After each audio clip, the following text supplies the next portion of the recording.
Hello, and welcome to Space for Sleep. In the early hours of February 24th, 1987, a photograph of the Large Magellanic Cloud was developing inside a darkroom at Las Campanas Observatory in Chile. The plate had been exposed by Ian Shelton, a Canadian astronomer working with a small telescope under the southern sky. The Large Magellanic Cloud was familiar territory, a nearby companion galaxy of the Milky Way, visible without a telescope from dark locations in the southern hemisphere. Its stars formed a pale, detached glow, a small island of light beyond the main band of our galaxy. On the new plate, one point was far brighter than it should have been. Shelton compared it with an earlier image. The bright point was absent before.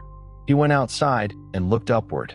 There, visible to the unaided eye, was a star that had not been obvious the previous night. He was not the only person who noticed it. Oscar Duhalde, a telescope operator at the same observatory, had seen the unfamiliar light visually. In New Zealand, the experienced amateur astronomer Albert Jones also found it while observing the Large Magellanic Cloud. The discovery belonged to several pairs of attentive eyes, separated by thousands of kilometers, but looking toward the same sudden change. The new point of light received the name Supernova 1987A. It was not a new star being born. It was the visible announcement of a star's destruction.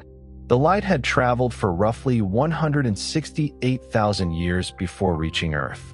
When it began its journey, modern humans already existed, but agriculture, cities, writing, and recorded astronomy were still far in the future. The star had already exploded long before anyone on Earth could know that the Large Magellanic Cloud contained such an event. For all of those millennia, the expanding signal crossed interstellar space. Then, within one night of human history, it arrived. The timeline contains two different moments that are often compressed into one. At 7:35 in the morning, Coordinated Universal Time, on February 23rd, underground detectors in Japan, the United States, and the Soviet Union recorded short clusters of neutrino events. About 2 to 3 hours later, a photograph taken in Australia already contained the rising supernova, although that image was not examined until after the discovery.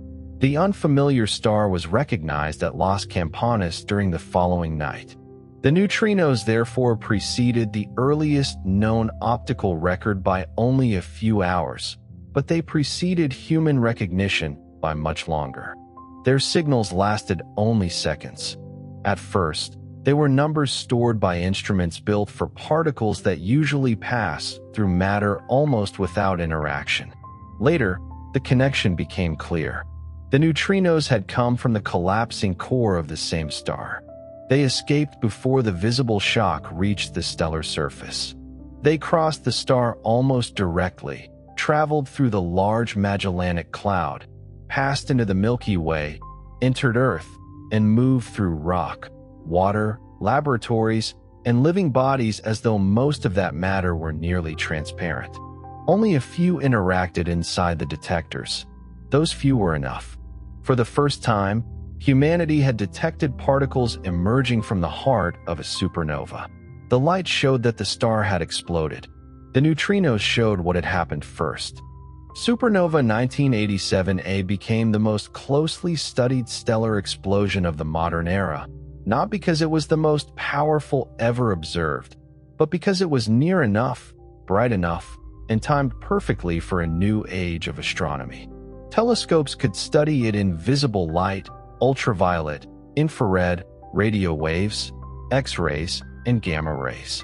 Particle detectors had already heard the core collapse.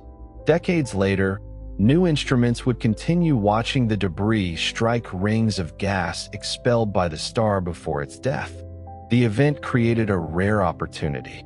A process normally hidden in another galaxy had unfolded close enough for its stages to be separated.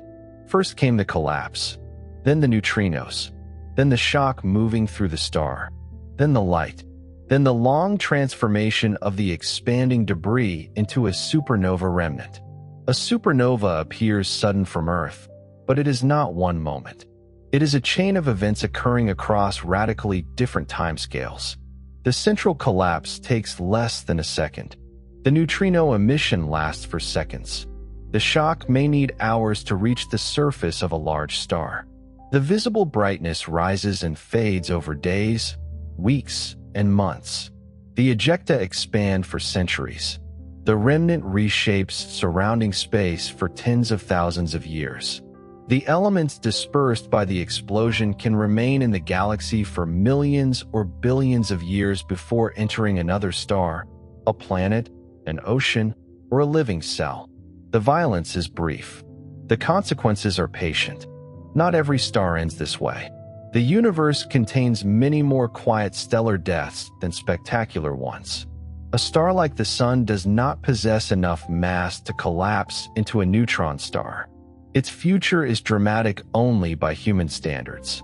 Several billion years from now, the Sun will exhaust hydrogen in its center, expand into a red giant, and lose its outer atmosphere through winds and pulsations. The exposed core will become a white dwarf, an object roughly the size of Earth containing a large fraction of the Sun's present mass. No core collapse supernova will mark that transition. The white dwarf will cool slowly for an almost unimaginable time. Massive stars live differently from the beginning. They are born with more material pressing inward and much higher temperatures in their cores. The increased pressure allows nuclear reactions to proceed at extraordinary rates. A massive star may contain 10, 15, 20, or many more times the mass of the Sun, yet live for only a few million years. The reason is not that it has less fuel. It has much more. It consumes that fuel with overwhelming intensity. The most massive stars can shine hundreds of thousands of times more brightly than the Sun. Radiation pours from their surfaces. Winds carry material into space. The star may lose a significant fraction of its original mass before the final collapse, and if it has a close companion, the companion may remove even more. A star's initial mass matters, but it is not the only influence on its death. Rotation changes internal mixing. Chemical composition affects opacity and wind strength. A companion can exchange or strip away entire layers. Mergers can create stars whose later evolution no isolated model would predict. The simple picture of one star living alone is useful, but many massive stars are members of interacting systems. Inside a massive star, nuclear fusion builds structure through time. Hydrogen nuclei combine to form helium in the core. When central hydrogen becomes scarce, the core contracts and heats while hydrogen continues burning in a surrounding shell. Helium then fuses into carbon and oxygen. Later stages can ignite carbon, neon, oxygen, and silicon. From a distance, the star may look almost unchanged during some of these transitions. Inside, its center is becoming layered.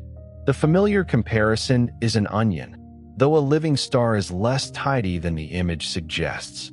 Different shells burn different fuels. Convection moves material. Waves carry energy. Boundaries shift. Some burning stages occur in more than one shell at once. Near the end, the center contains iron group nuclei surrounded by shells rich in silicon, oxygen, neon, carbon, helium, and hydrogen, depending on how much of the outer star remains. The timescales accelerate sharply. Hydrogen burning may continue for millions of years. Helium burning is much shorter. Carbon burning may last centuries or longer, depending on the star. Later stages can be measured in months, days, or hours. Silicon burning near the center may complete in roughly a day. The star is not becoming more efficient.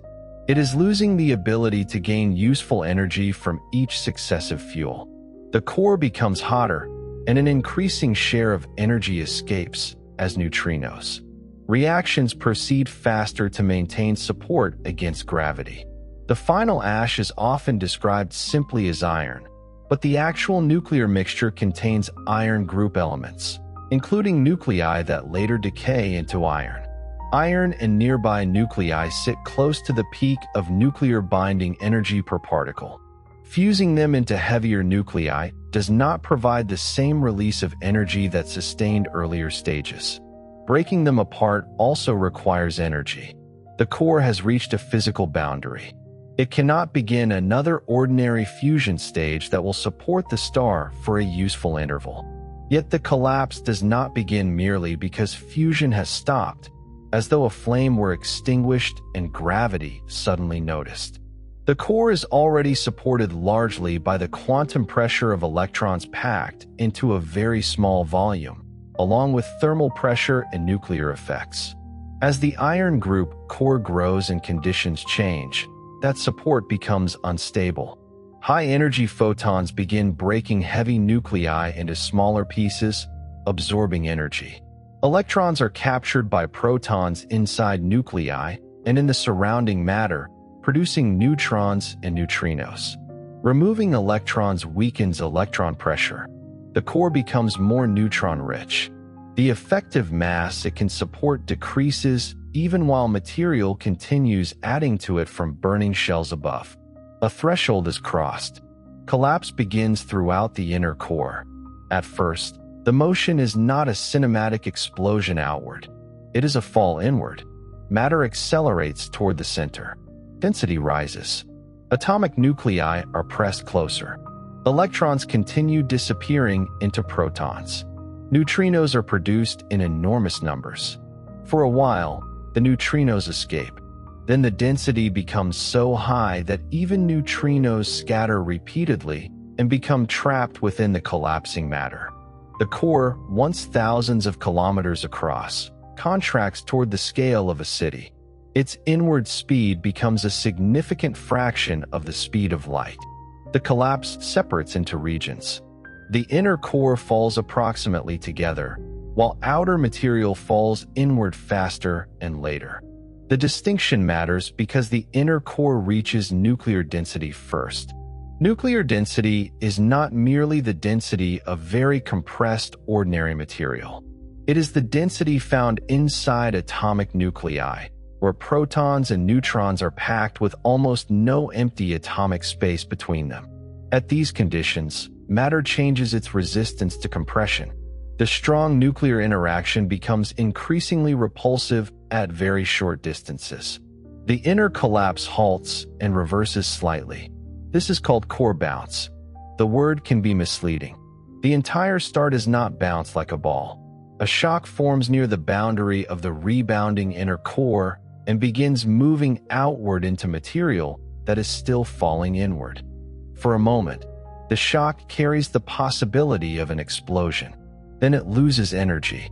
Heavy nuclei ahead of the shock are broken apart into individual nucleons, consuming a large amount of energy. Neutrinos carry energy away. Infalling material continues pressing against the shock. Instead of racing directly through the star, the shock stalls within a fraction of a second. This stalled shock is one of the central problems in modern astrophysics. A one-dimensional description once suggested that bounce alone might eject the star. Detailed calculations showed that it usually does not. The explosion needs help. Below the stalled shock, a newly formed proto-neutron star is radiating an immense flux of neutrinos. Most of the gravitational binding energy released by collapse emerges in these particles over several seconds. They stream outward through matter that is dense, but no longer completely opaque to them. Most neutrinos pass through without interaction. A small fraction deposit energy behind the shock. That small fraction can matter because the total neutrino energy is enormous. The region is not calm or spherical. Hot material rises.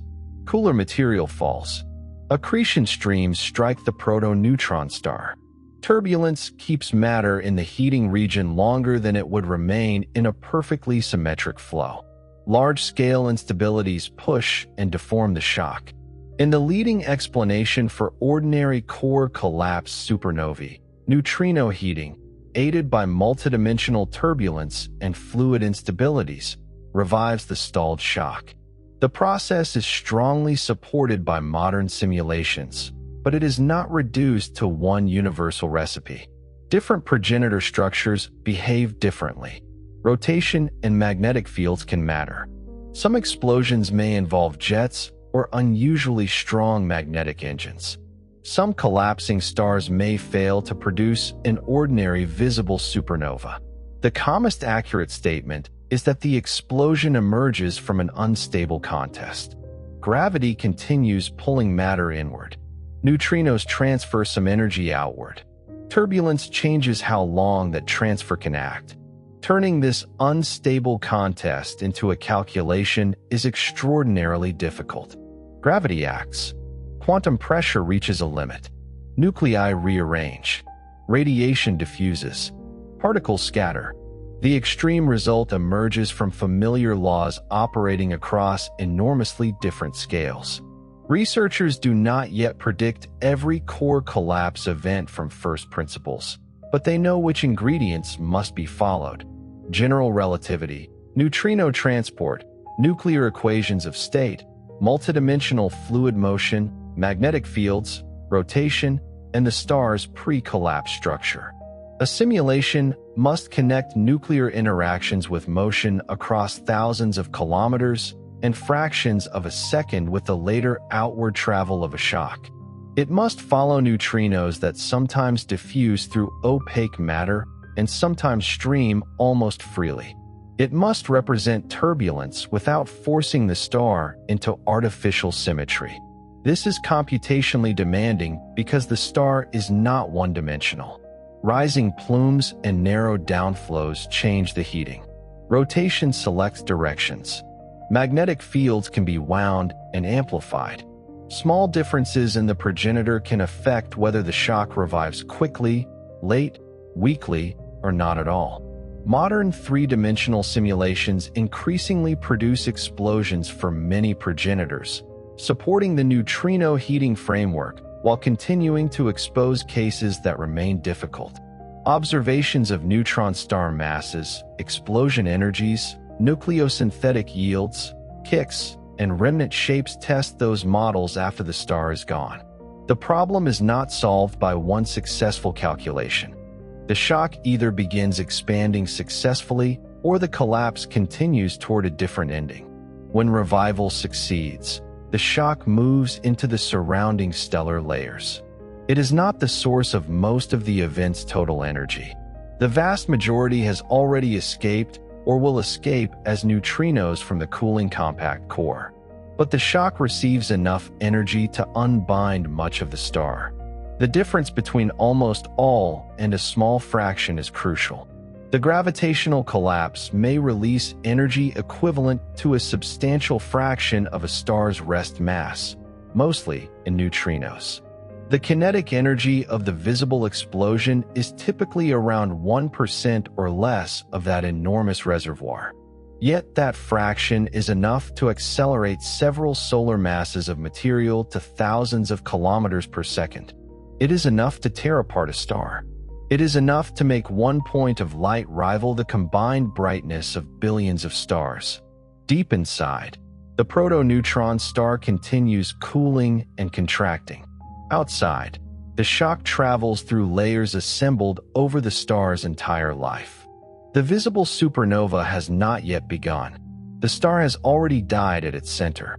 One distinction helps keep the scale of a supernova clear. The phrase one explosion compresses several motions into a single image. The core collapses inward. The envelope is driven outward. Neutrinos escape almost directly. Photons are delayed and reprocessed. Some material falls back. Some becomes a compact object. Some becomes dust or relativistic particles. For an astronomer, these outcomes arrive as different kinds of evidence. For the universe, they are different ways that matter and energy leave the original star. The physical event is a separation. Gravity wins at the center while pressure and shock unbind the exterior. This is why the energy numbers can sound contradictory. The collapse releases an enormous gravitational reservoir, carried mainly by neutrinos. The kinetic energy of the ejecta is much smaller. The visible radiation is smaller again, though concentrated enough to make the supernova extraordinarily bright. When someone says that a supernova releases as much energy as the sun produces over its life, the statement needs a category. The total core collapse energy carried mainly by neutrinos can support that comparison. The visible light alone generally cannot. Precision does not weaken the wonder. It shows where the energy actually went. Almost all of it escaped through particles that human senses cannot detect. The familiar bright star was a minor fraction of the event and still became visible across 168,000 light-years. The same care applies to the phrase outshine a galaxy. For a limited time, a luminous supernova can rival the combined visible light of billions of ordinary stars. The host galaxy continues shining around it. The comparison concerns luminosity at a moment, not total energy accumulated over cosmic time. A camera compresses the galaxy and supernova into points of brightness.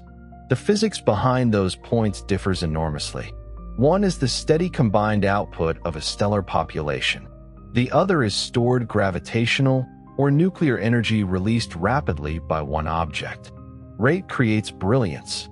A slowly released reservoir can be larger over time while appearing dimmer at any instant.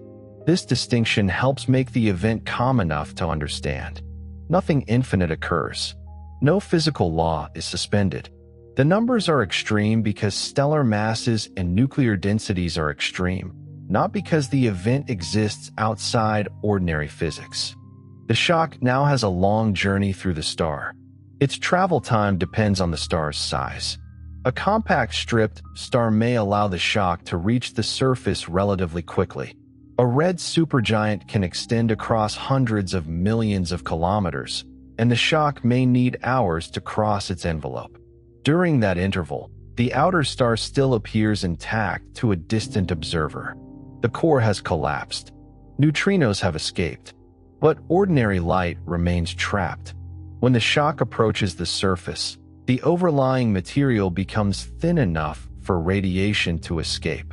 A brief flash called shock breakout can appear, strongest in ultraviolet or X-ray wavelengths depending on the star and its surroundings. The breakout may last seconds to hours. It is the first electromagnetic announcement that the shock has reached open space. Afterward, the ejected envelope expands and cools. Radioactive nuclei created in the explosion release additional energy. Collisions with gas lost by the star before death can convert kinetic motion into radiation. The supernova brightens, changes color, develops spectral lines, and begins the light curve by which astronomers classify and interpret it. The light curve is not a simple fading ember. It is a record of structure.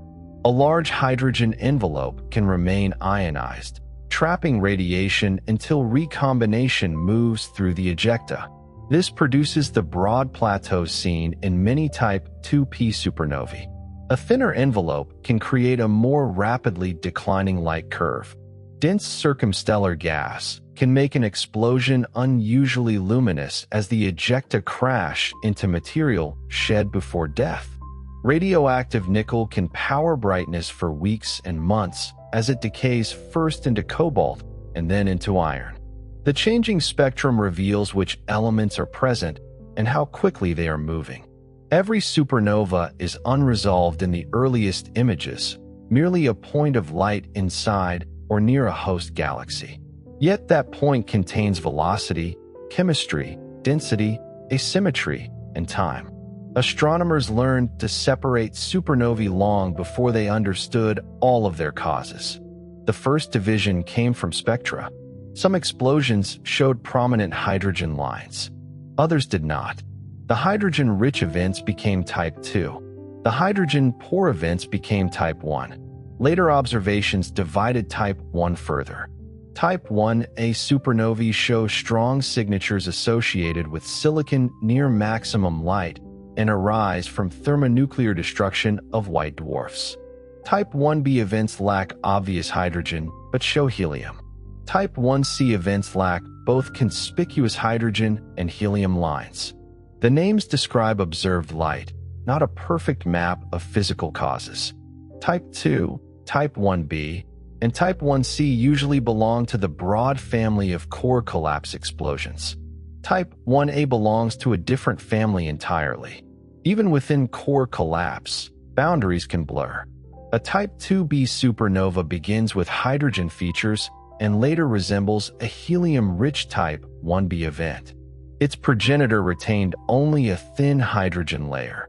A Type 2n supernova shows narrow emission lines produced when fast ejecta collide with slower, dense gas surrounding the star. The narrow lines reveal material lost before explosion. Some Type 1c supernovae display extremely broad lines indicating very high velocities. A subset is associated with long gamma-ray bursts and highly energetic, asymmetric central engines. The classification is a language created from evidence. As observations improve, the language grows more detailed.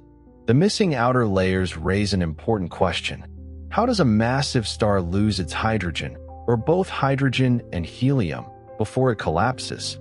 Powerful stellar winds can do it, especially for extremely luminous stars whose radiation pushes material outward.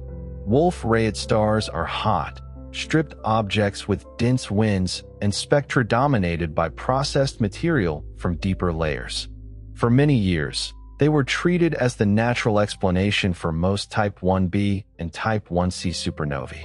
They remain important, particularly for some very massive progenitors. But many stripped envelope supernovae appear to come from less massive stars and binary systems. A companion can remove an envelope through gravitational interaction. One star expands and fills a region around itself called its Roche lobe. Matter flows toward the companion or escapes from the system. Repeated interaction may strip the primary down to helium-rich or carbon-oxygen layers. This process changes both stars. The companion may gain mass and spin faster. The orbit may widen or shrink. The pair may merge. By the time the stripped star explodes, the system can look very different from the two stars that form together. This binary route helps explain why hydrogen-poor explosions are common enough to exceed the expected deaths of only the most massive single stars. It also means that the appearance of a supernova can depend on another star that may remain alive after the blast. The explosion spectrum is therefore not simply a report of birth mass. It is the final page of a relationship.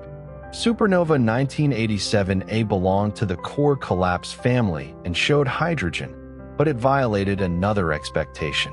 Before the explosion, astronomers identified its progenitor as Sangelik-69202, a blue supergiant. Many models had expected a hydrogen-rich core collapse supernova to come from a swollen red supergiant. A red supergiant has an enormous cool envelope. A blue supergiant is hotter and much more compact. The difference shaped the event. Because the progenitor was compact, shock-deposited energy was spent expanding a smaller envelope, and the early visible light curve did not resemble the broad, bright plateau of a typical red supergiant explosion. Radioactive heating became especially important as the supernova developed. The surprise forced a reconstruction of the star's history. It may have passed through a red supergiant phase and then contracted again. Mixing, rotation, metallicity, or interaction with a companion could have altered its evolution. The system of three rings around the supernova suggests complicated mass loss before the explosion. The equatorial ring was not created by the supernova itself. The star had expelled that material thousands of years earlier. After the explosion, ultraviolet light illuminated the ring. Years later, the expanding blast wave reached it. Bright hotspots appeared as the shock struck denser clumps. X-rays and radio emission increased. The ring became a slow clock recording the expansion. The supernova that seemed sudden in 1987 continued changing year after year. Hubble watched the ring brighten. Chandra measured hot shocked gas. Radio telescopes followed accelerated particles and magnetic fields. The James Webb Space Telescope later resolved infrared structures in the debris and found strong evidence that a neutron star is producing high-energy radiation at the center. The discovery story, therefore, never truly ended. The photographic plate was only the first frame. To understand why the neutrinos arrived before the visible light, imagine the last minutes inside the progenitor. The core begins collapsing, but the outer envelope is not immediately informed. Gravity changes cannot travel outward faster than light, and the mechanical shock needs time to cross the star. The collapse produces a compact proto-neutron star and a burst of neutrinos lasting roughly 10 seconds. Neutrinos move at speeds extremely close to the speed of light and interact weakly enough to escape from regions photons cannot cross. Photons inside a star do not travel directly outward. They scatter repeatedly from charged particles.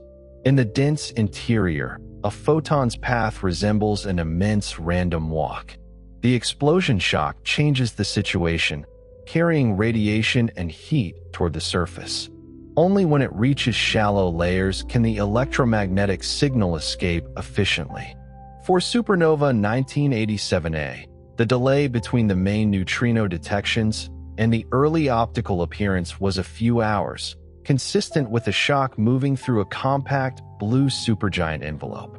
This did more than confirm that neutrinos exist in stellar collapse.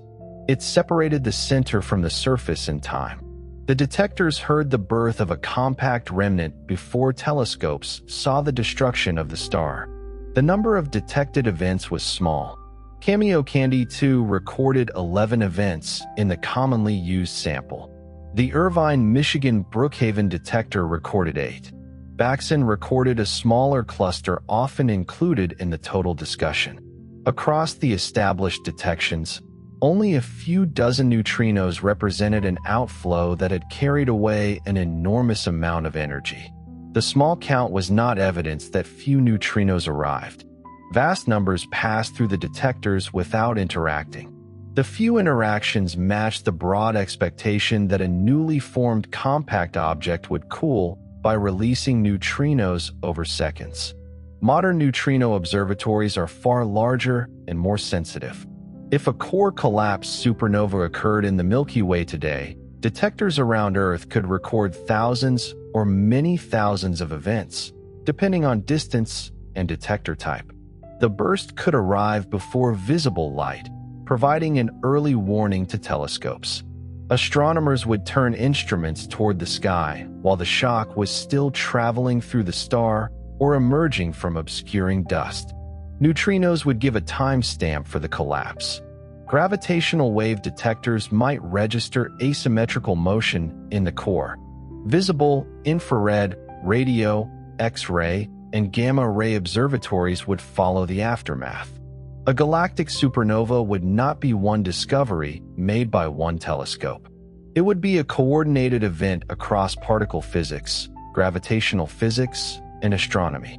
Supernova 1987A was the first imperfect version of that future.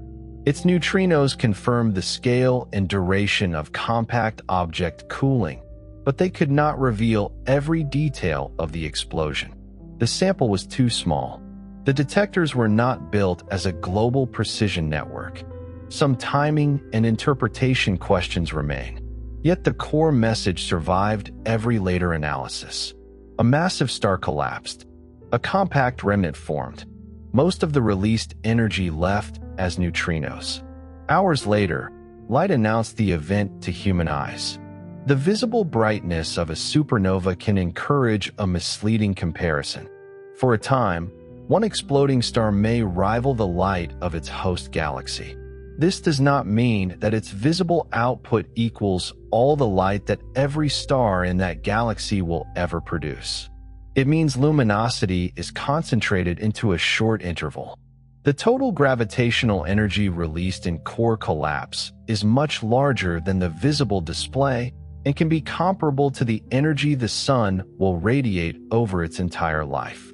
Almost all of that collapse energy is carried by neutrinos. The optical supernova is the smaller, slower, and more accessible part. Human eyes see the fraction that matter has converted into light. The universe conducts most of the event in particles that pass unseen. This difference between visible drama and hidden energy appears again in the second major family of supernovae. Type 1a explosions can become extraordinarily bright without any stellar core collapsing into a neutron star. Their origin begins with a white dwarf. A white dwarf is the compact remnant left by a lower mass star after it loses its outer layers. It contains roughly stellar mass compressed into a sphere about the size of Earth. It no longer supports itself through ordinary fusion. Quantum mechanics provides the resistance. Electrons cannot all occupy the same quantum states. As matter is compressed, electron degeneracy pressure rises. This allows a white dwarf to remain stable even as it cools. But there is a limit. The most famous value is the Chandrasekhar mass, around 1.4 times the mass of the Sun for a non-rotating, idealized white dwarf with the relevant composition. Near this scale, electrons become increasingly relativistic, and degeneracy pressure can no longer support arbitrary additional mass. The classic story says that a white dwarf steals gas from a normal companion, grows toward the Chandrasekhar limit, ignites carbon, and explodes. That route may occur. It is not the only route. Two white dwarfs can merge. A white dwarf can detonate below the Chandrasekhar mass if helium accumulated near its surface triggers a second detonation in the carbon-oxygen interior. Some systems may experience collisions or complex mass transfer. The exact mixture of progenitor channels remains one of the major unsolved questions in stellar astrophysics. What unites ordinary Type 1a supernovae is thermonuclear runaway in degenerate stellar matter. In an ordinary gas, heating causes expansion. Expansion lowers density and temperature, providing a stabilizing response. Degenerate matter behaves differently. Its pressure depends less directly on temperature. When carbon burning begins under degenerate conditions, the released heat does not immediately expand and cool the fuel enough to stop the reaction. Burning accelerates. The temperature rises. Reactions proceed faster. A flame or detonation moves through the white dwarf, converting carbon and oxygen into silicon group and iron group elements. Within seconds, nuclear energy unbinds the star.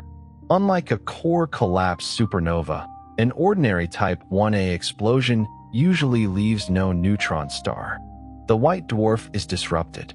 Its matter expands into space. The brightness is powered largely by radioactive nickel produced in the burning. Nickel decays into cobalt, and cobalt decays into iron. Gamma rays and positrons from those decays deposit energy in the ejecta, which emerges as visible and infrared light. As the debris expands, it becomes more transparent. An increasing fraction of radioactive energy escapes rather than being converted into visible light, and the supernova fades. The amount and distribution of nickel strongly influence the light curve. This radioactive clock makes Type 1a supernovae more than spectacular explosions.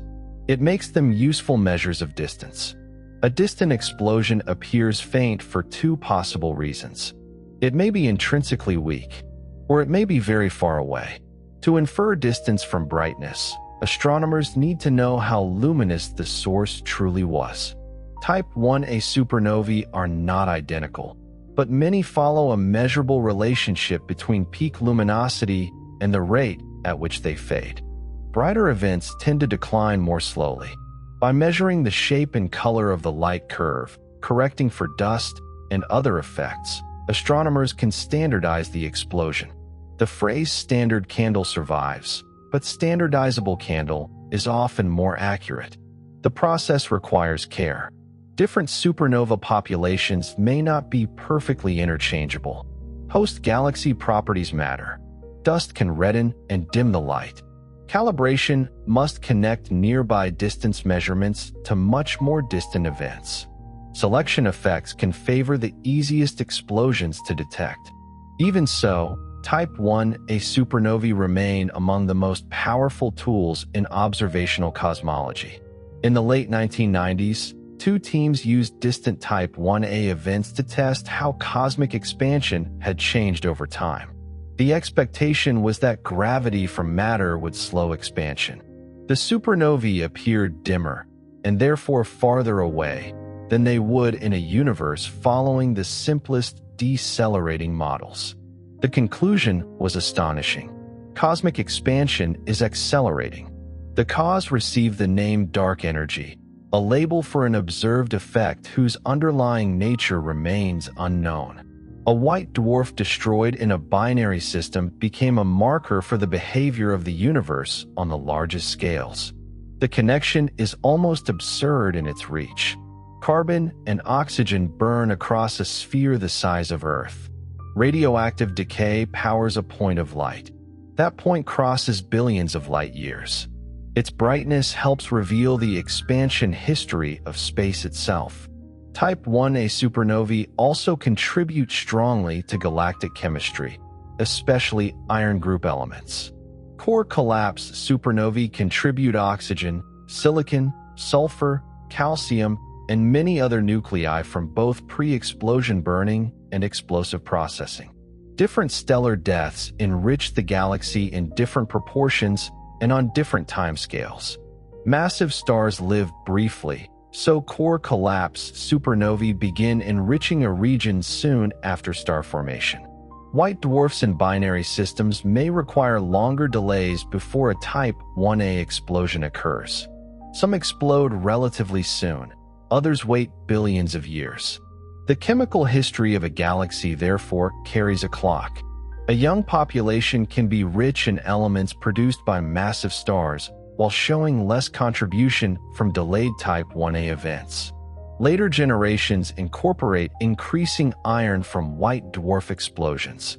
Astronomers can read these patterns in stellar spectra. The stars become archives of earlier supernovae.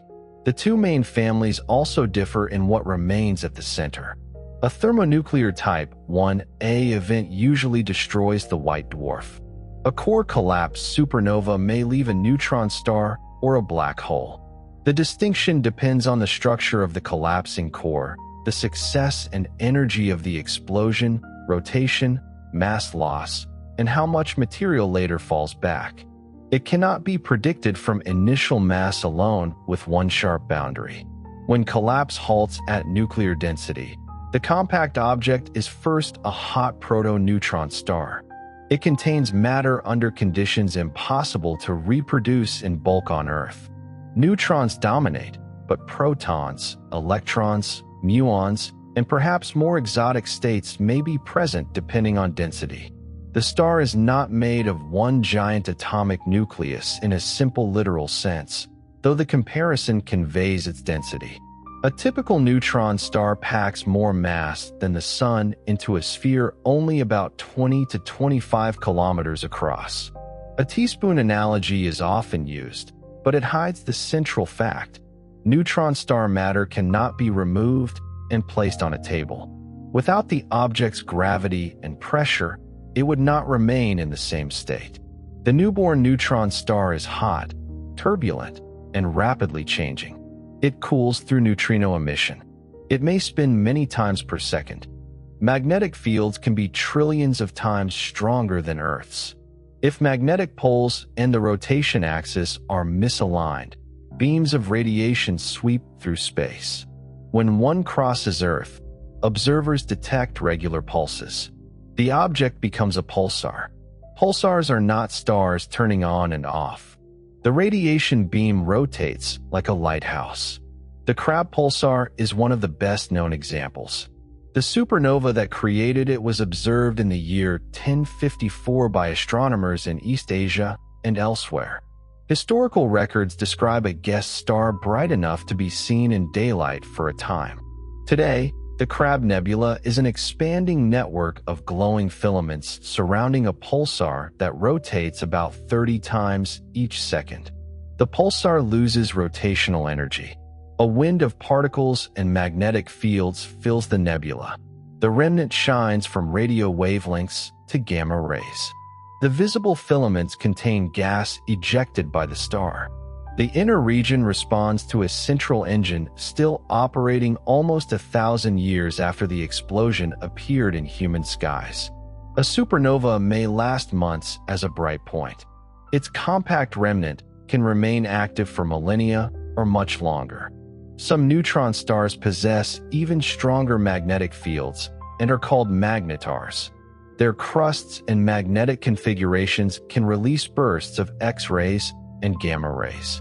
A magnetar may also power an unusually bright supernova if the newborn object spins rapidly and transfers rotational energy into the ejecta.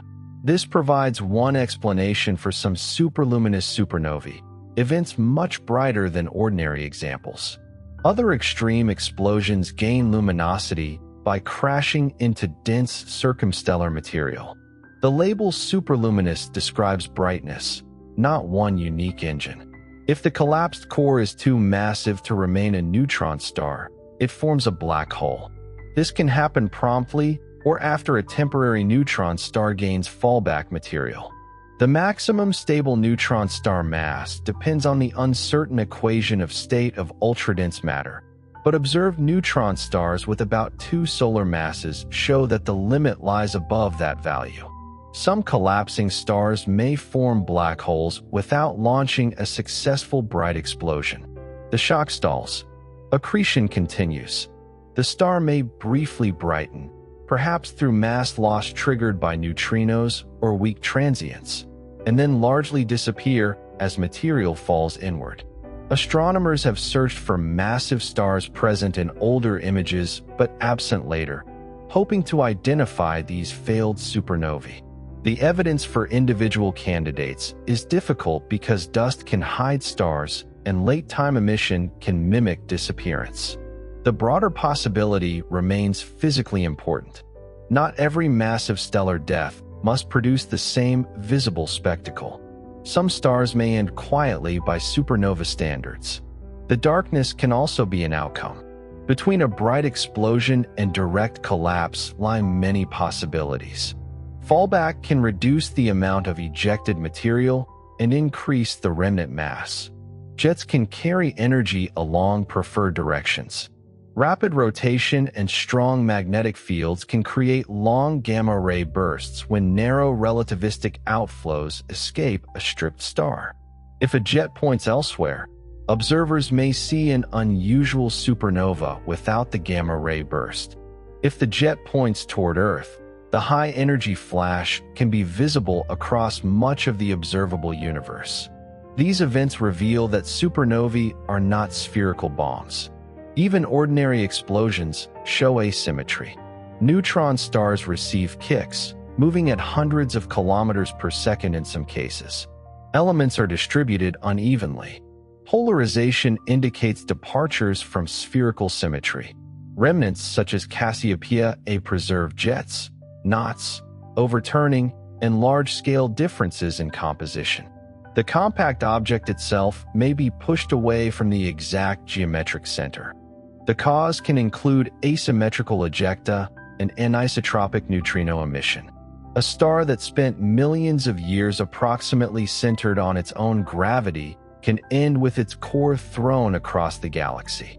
Supernova 1987A left a compact remnant, but finding it proved difficult. The neutrino burst strongly indicated the formation of a neutron star or black hole.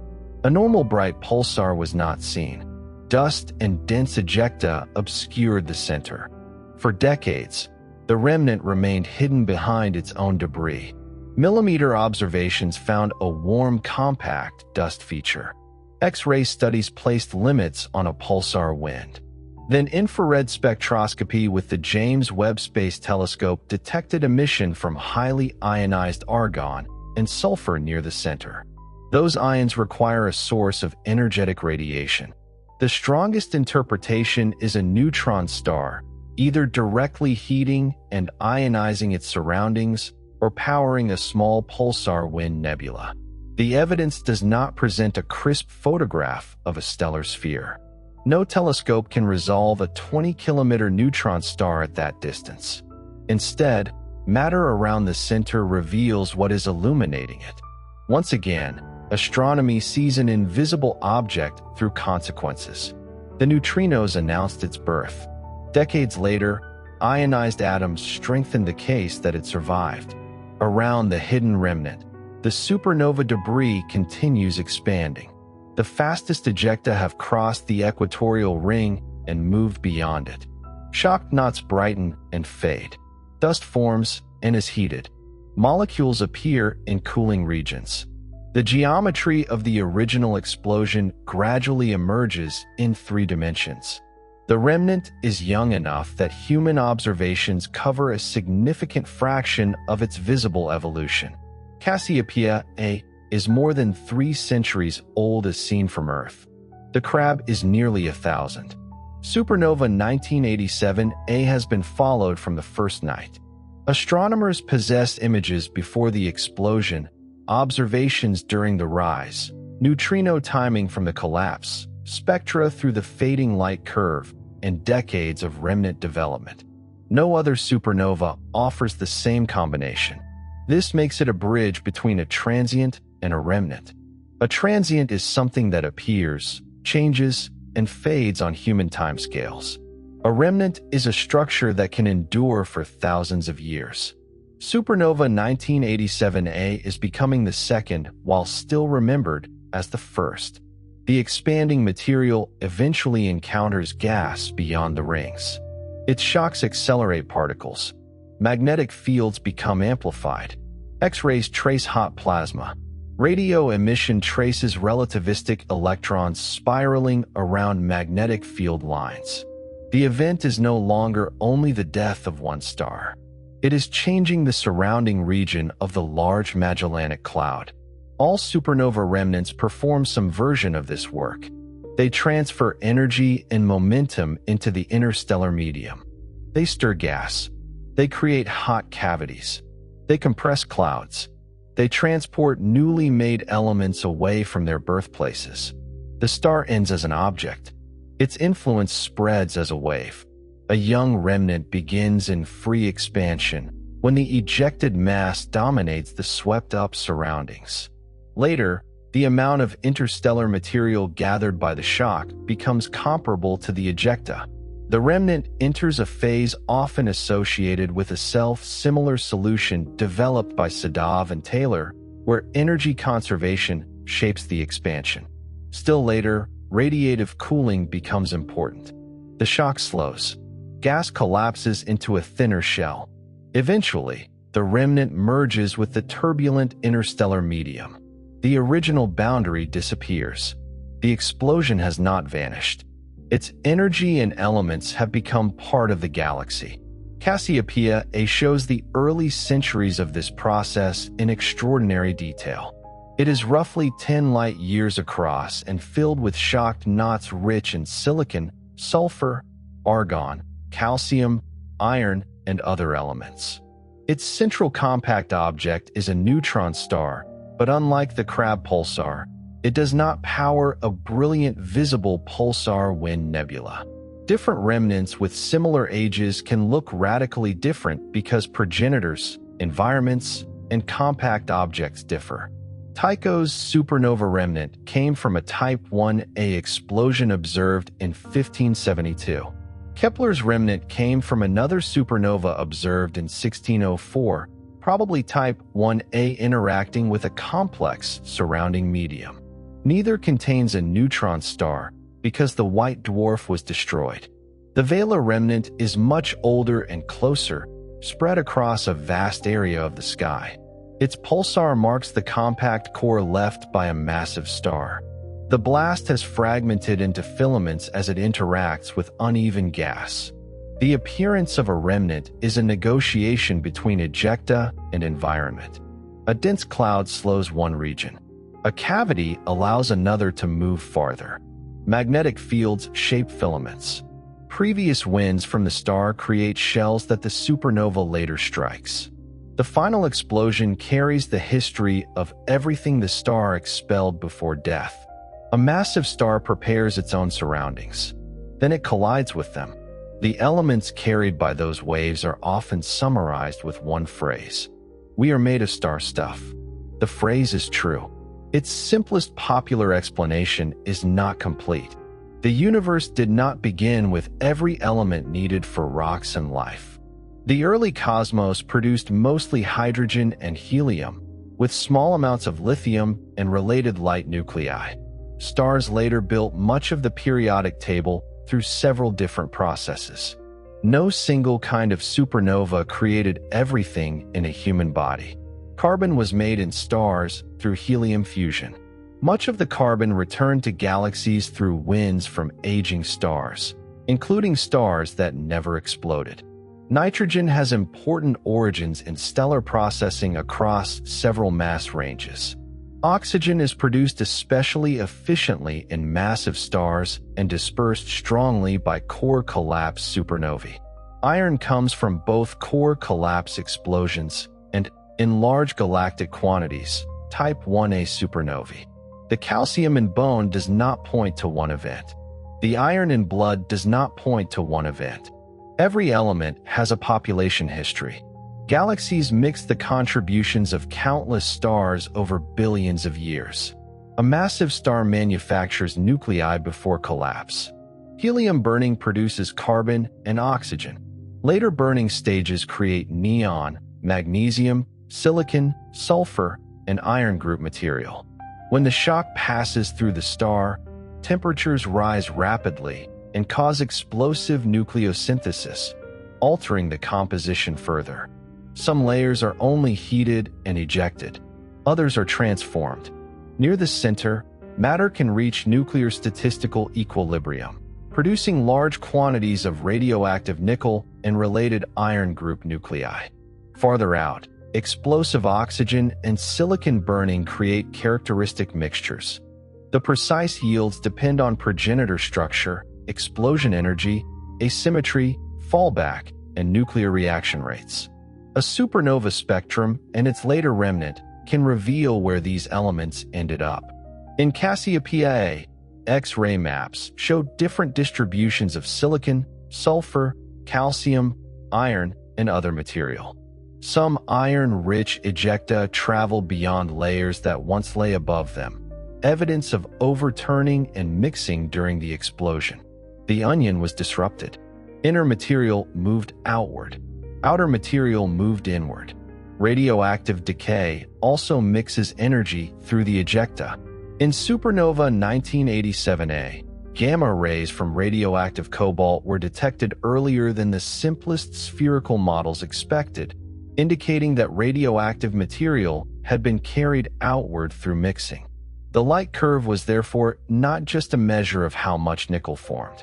It was a clue to where the nickel traveled. Elements heavier than the iron group require additional pathways. Adding charged nuclei becomes increasingly difficult because positive electric charges repel each other, and ordinary fusion beyond the iron peak consumes rather than releases useful energy. Neutrons avoid this electric repulsion. A nucleus can capture a neutron, then undergo radioactive decay that converts a neutron into a proton, moving the nucleus toward a new element. If captures occur slowly compared with radioactive decays, the path is called the slow neutron capture process, or S process. This operates importantly in evolved stars, especially asymptotic giant branch stars, and also in massive stars for part of the element range. It contributes nuclei such as strontium, barium, and lead through long sequences of capture and decay. If neutrons arrive so rapidly that many are captured before the nuclei can decay, the path is called the rapid neutron capture process, or a process. The R process requires extreme neutron-rich conditions. For decades, ordinary core collapse supernovae were often presented as the principal source. Modern evidence has made the story more specific and more interesting. The merger of two neutron stars observed in 2017 produced gravitational waves and a kilonova, whose changing light and spectra showed the creation of heavy or processed material. Neutron star mergers are now established factories for many of the heaviest elements. Rare kinds of stellar collapse may contribute as well. Rapidly rotating, strongly magnetized explosions or accretion disks around newly formed black holes can create neutron-rich outflows. The relative importance of these sites across cosmic history remains an active field. Gold, therefore, should not be assigned automatically to an ordinary supernova. Some gold may come from neutron star mergers and perhaps rare explosive stellar deaths. Platinum and uranium share similarly complex origins. The honest account is richer than the slogan. Hydrogen and water began largely in the early universe. Oxygen came largely from massive stars. Carbon came from multiple generations of stars. Iron accumulated from more than one supernova family. Some of the heaviest atoms came from collisions between remnants that earlier supernovae had created. A neutron star merger depends on at least two earlier massive stars. Each star must evolve and collapse. The binary must remain bound through both explosions. The neutron stars orbit for millions or billions of years, losing energy through gravitational waves. Only then do they merge and eject newly made heavy nuclei. The origin of one gold atom can therefore involve a sequence of stellar births, two core collapses, a long invisible and spiral, a final collision, galactic mixing, and the formation of a later solar system. Matter remembers no story in words. Its isotopes preserve the route.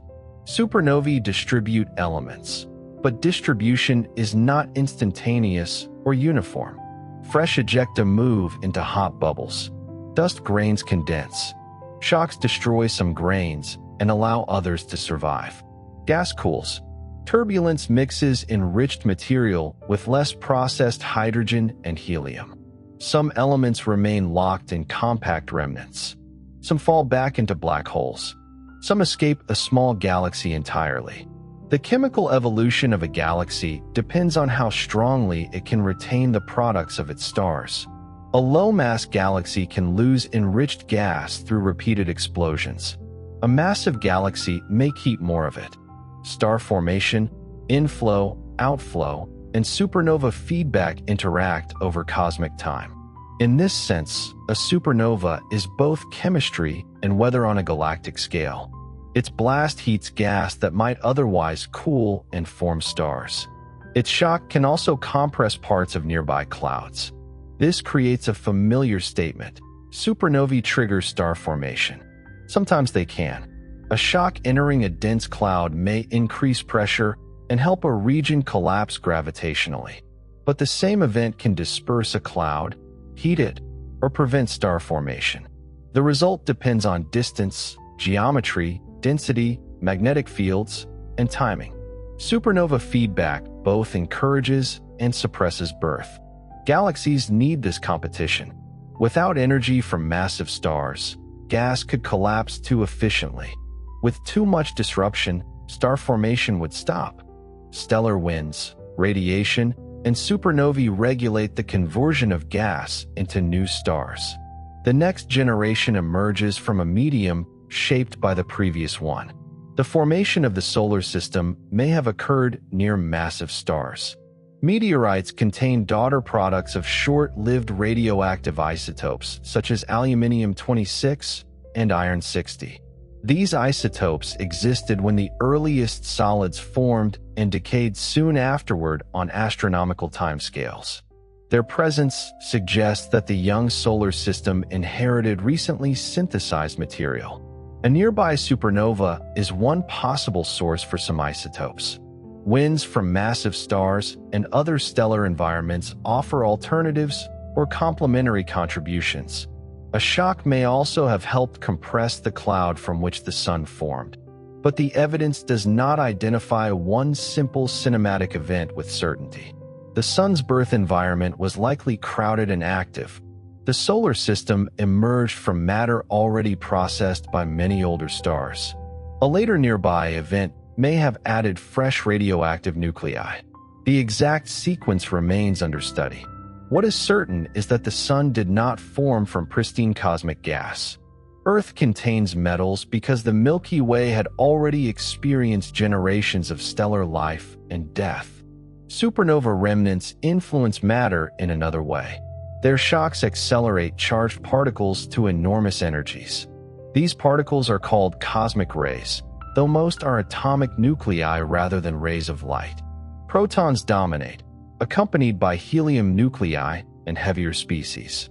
A charged particle crossing a shock can scatter from magnetic turbulence and pass through the shock repeatedly. Each crossing can increase its energy. This process, known broadly as diffusive shock acceleration, turns the expanding remnant into a natural particle accelerator. The particle gains energy not from one collision with a solid wall, but from repeated interactions with moving magnetic irregularities around the shock. Supernova remnants have long been suspected as major sources of galactic cosmic rays. Gamma-ray observations provide strong evidence that some remnants accelerate protons. When energetic protons strike surrounding gas, they create unstable particles called neutral pions.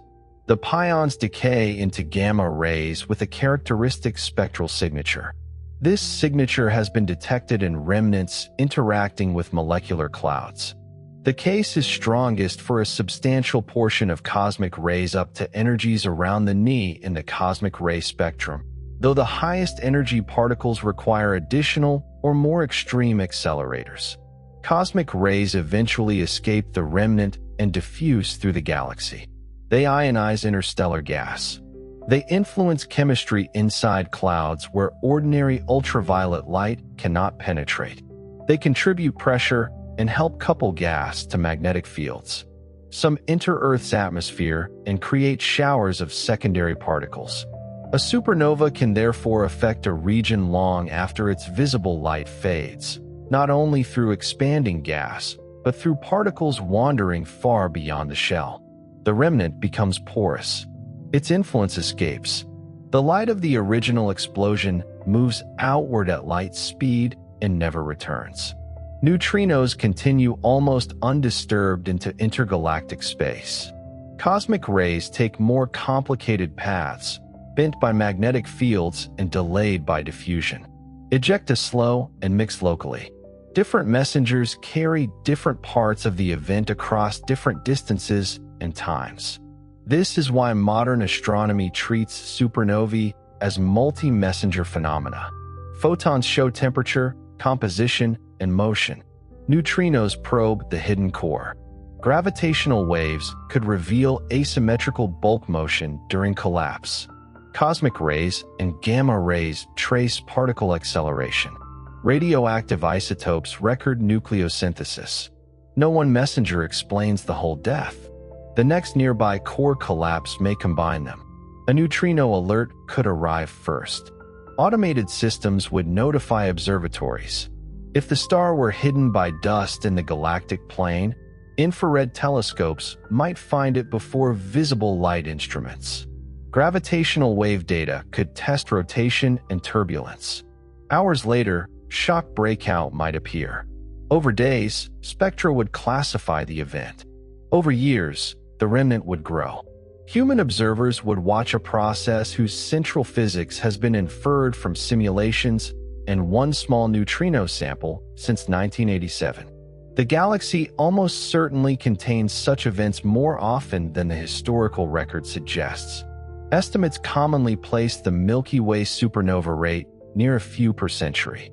Yet no supernova has been clearly observed in our galaxy with the unaided eye since Kepler's star in 1604. The difference is dust. We live inside the Milky Way's disk. Much of the disk is obscured at visible wavelengths by interstellar grains. A supernova on the far side of the galaxy could be hidden optically while shining in neutrinos, radio waves, infrared light, X-rays, and gamma rays. The absence of a bright new visible star does not mean the galaxy has been quiet. Young remnants without historical records show that explosions occurred unseen. Cassiopeia probably appeared in the late 17th century, yet no certain widely accepted observation of its supernova survives. Thus may have dimmed it. The progenitor may have produced an unusual light curve. A possible faint observation by John Flamsteed remains debated. The remnant is now one of the brightest radio sources in the sky. The event can become obvious centuries after the light was missed. Radioactive gamma rays offer another way to trace hidden supernovae. Certain unstable nuclei produced in stellar explosions emit characteristic lines as they decay. Mapping isotopes such as aluminium-26 across the Milky Way reveals ongoing nucleosynthesis by massive stars. Iron-60 found in ocean crust on Earth records nearby supernova activity within the past few million years. The atoms arrived as interstellar dust, settled through the atmosphere, and became part of geological layers. No humans saw those explosions. Earth preserved a faint chemical snowfall from them. The nearest recent supernovae were not close enough to cause a mass extinction by themselves, but they may have increased cosmic ray exposure and altered atmospheric chemistry to some degree. The biological consequences remain an area of research. Distance matters enormously. A supernova hundreds of light years away can be spectacular and scientifically valuable without threatening Earth. Betelgeuse, roughly several hundred light years away, is safely distant. When it eventually explodes, it may become bright enough to see during daylight, but it is not close enough to sterilize the planet. A dangerous supernova would need to be much nearer, with estimates depending on explosion type, radiation spectrum, cosmic rays, and Earth's atmosphere. There is no known star close enough and ready to explode in a way that presents an imminent threat.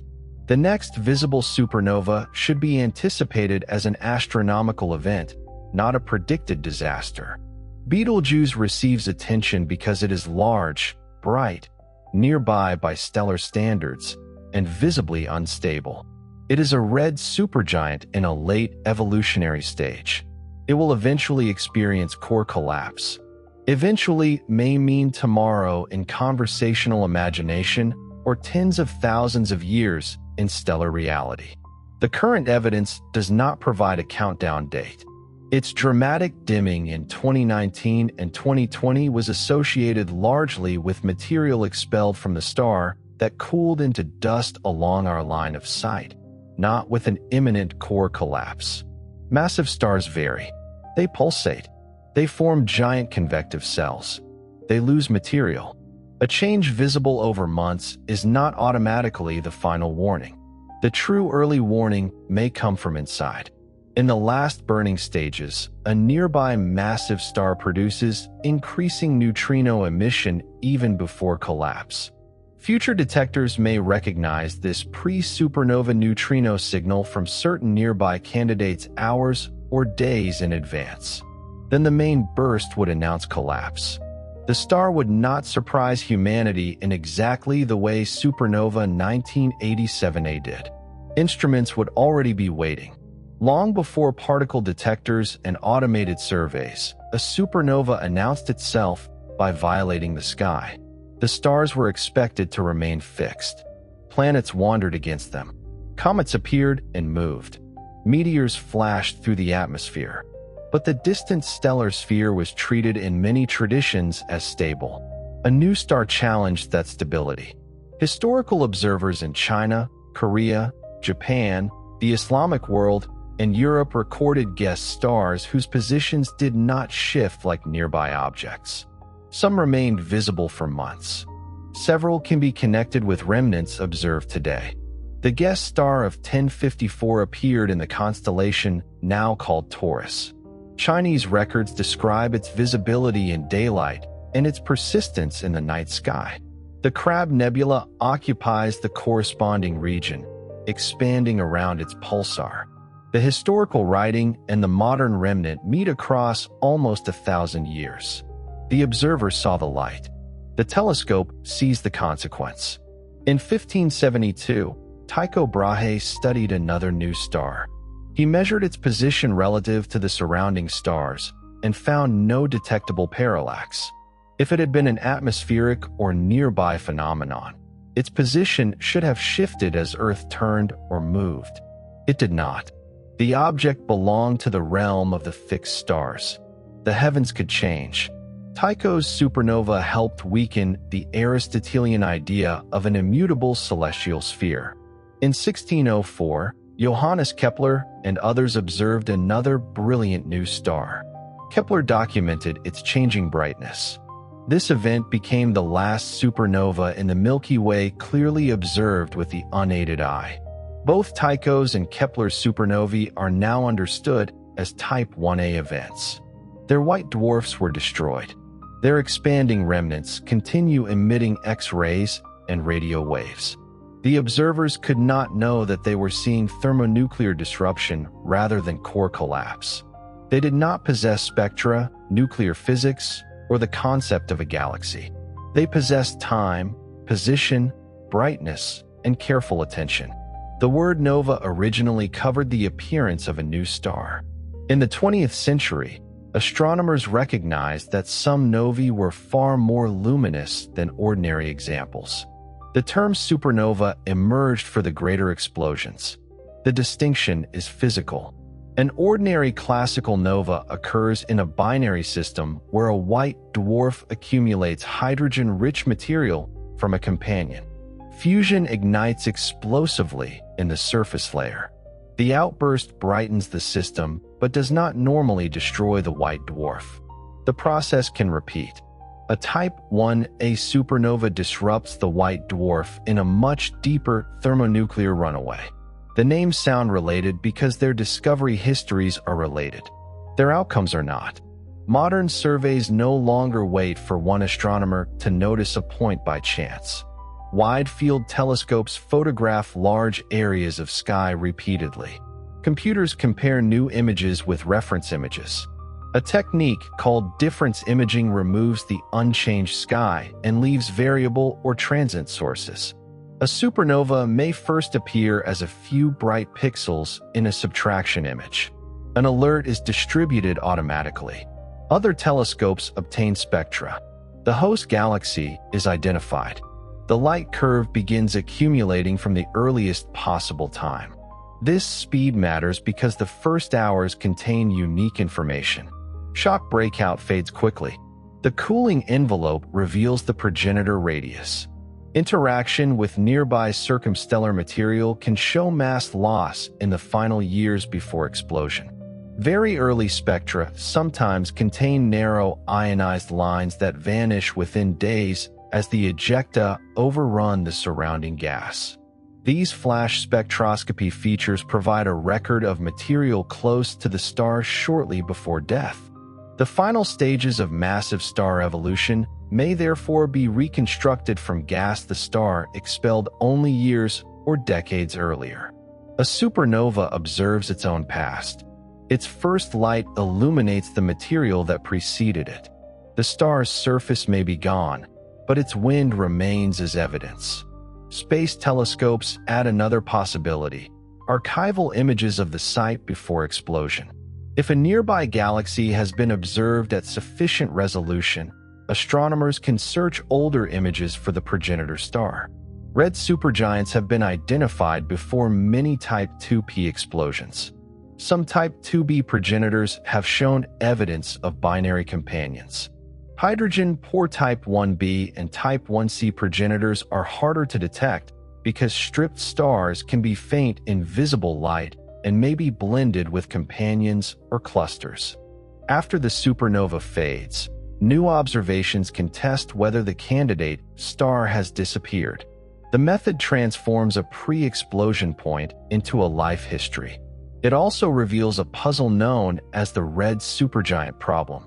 Directly identified Type 2 progenitors tend not to include the most luminous red supergiants expected from a simple mapping of mass to explosion. Some higher mass red supergiants may be hidden by dust, evolved differently, or collapse into black holes with weak displays. The missing progenitors connect ordinary supernova surveys to failed supernova searches. Absence becomes data only after repeated observation. A star must be seen before, monitored during uncertainty, and confirmed absent later. Large surveys produce enormous numbers of transients, and not all are true supernovae. Some massive stars undergo giant eruptions that mimic an explosion while leaving the star alive. These are sometimes called supernova imposters. Luminous blue variables can eject substantial mass and brighten dramatically without core collapse. Eta Carinae's 19th-century great eruption created a nebula and briefly made the star one of the brightest in the sky. The star survived. The difference between eruption and death may require years of follow-up. A surviving source can remain hidden behind dust. Interaction can power light long after the initial outburst. Spectra can resemble those of strongly interacting supernovae. Nature does not organize itself for easy cataloging. The classification improves as evidence accumulates. Some genuine supernovae also challenge the two-family summary.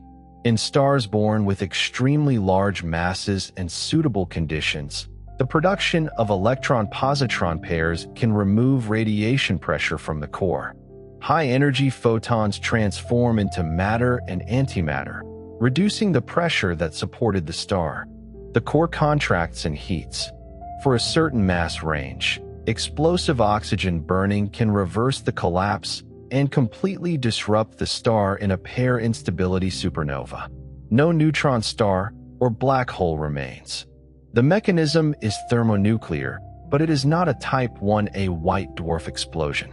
For somewhat lower masses, pair production can trigger repeated violent pulses without immediate total destruction. The star ejects shells, then later pulses again or eventually undergoes core collapse. Collisions among the shells can produce extraordinary brightness. These events are expected to be rare in the present universe because winds remove more mass from stars containing heavier elements. They may have been more common among early generations of massive stars. At another boundary, stars near the minimum mass for core collapse may develop oxygen neon magnesium cores. Electron captures on certain nuclei can remove pressure and initiate collapse before an iron core forms in the usual way. The resulting electron capture supernova may have lower explosion energy and distinctive nucleosynthesis. The details remain difficult to confirm observationally, but the category shows that even the beginning of collapse can vary. The universe has more than one route to stellar catastrophe. Some supernovae are brighter because of radioactive nickel, some because ejecta strike dense gas, some because a magnetar injects energy, some because a white dwarf is disrupted. Some may be amplified by jets or unusual circumstellar geometry. The brightness alone does not reveal the engine. Astronomers combine spectra, light curves, polarization, radio and X-ray emission, host environment, and late-time observations to infer the cause. A supernova is a problem solved backward. The star is gone. The evidence expands away from the scene. The light curve can be treated as a time-dependent energy budget. At early times, shock deposited heat and cooling matter. During peak brightness, diffusion through expanding ejecta and radioactive heating often dominate. At late times, gamma rays from cobalt decay escape more easily. The decline can reveal how effectively energy remains trapped. If the supernova interacts strongly with surrounding gas, shock power can dominate and distort the usual radioactive timeline. Spectral lines broaden because ejecta move at thousands or tens of thousands of kilometers per second. Material moving toward Earth shifts absorption toward shorter wavelengths. Emission comes from a range of directions and speeds. A common line shape called AP Cygni profile combines blue-shifted absorption with broader emission, revealing an expanding atmosphere. As the ejecta thin, astronomers see deeper layers. The supernova enters the nebular phase. Forbidden emission lines from oxygen, calcium, iron, and other elements trace the inner composition and geometry. The word forbidden does not mean impossible. It refers to transitions that are extremely unlikely under dense laboratory conditions because collisions interrupt them. In the thin expanding ejecta, atoms can remain undisturbed long enough for these transitions to occur. The emptiness of space permits light rarely seen on Earth. Line profiles can reveal asymmetry. A double-peaked oxygen line may indicate toroidal or clump material. Shifts can show dust forming preferentially and blocking the far side. Polarization can indicate that the photosphere is not spherical. The explosion can be mapped without spatially resolving it. Time and wavelength substitute for direct imaging. This is fortunate because most supernovae are too distant to appear as anything but points. Even in nearby galaxies, the expanding ejecta require years before the largest telescopes can resolve meaningful structure, and often they never can. Supernova 1987A is exceptional because of its distance and surrounding rings. It gives visible geometry to processes usually inferred from spectra. Its equatorial ring has a diameter measured in light years, not because the star exploded with a ring in one night, but because mass loss before death constructed a large circumstellar environment. The two fainter outer rings create an hourglass-like structure. Their origin may involve changing winds, rotation, binary interaction, or a merger in the progenitor's past. When the blast reached the equatorial ring, the event entered a new phase. Dense clumps heated. Hotspots appeared around the ring. X-ray emission grew as shocks heated gas to millions of degrees. Then some hotspots began fading as the shocks destroyed or passed through the clumps. The ring that once brightened is now being dismantled.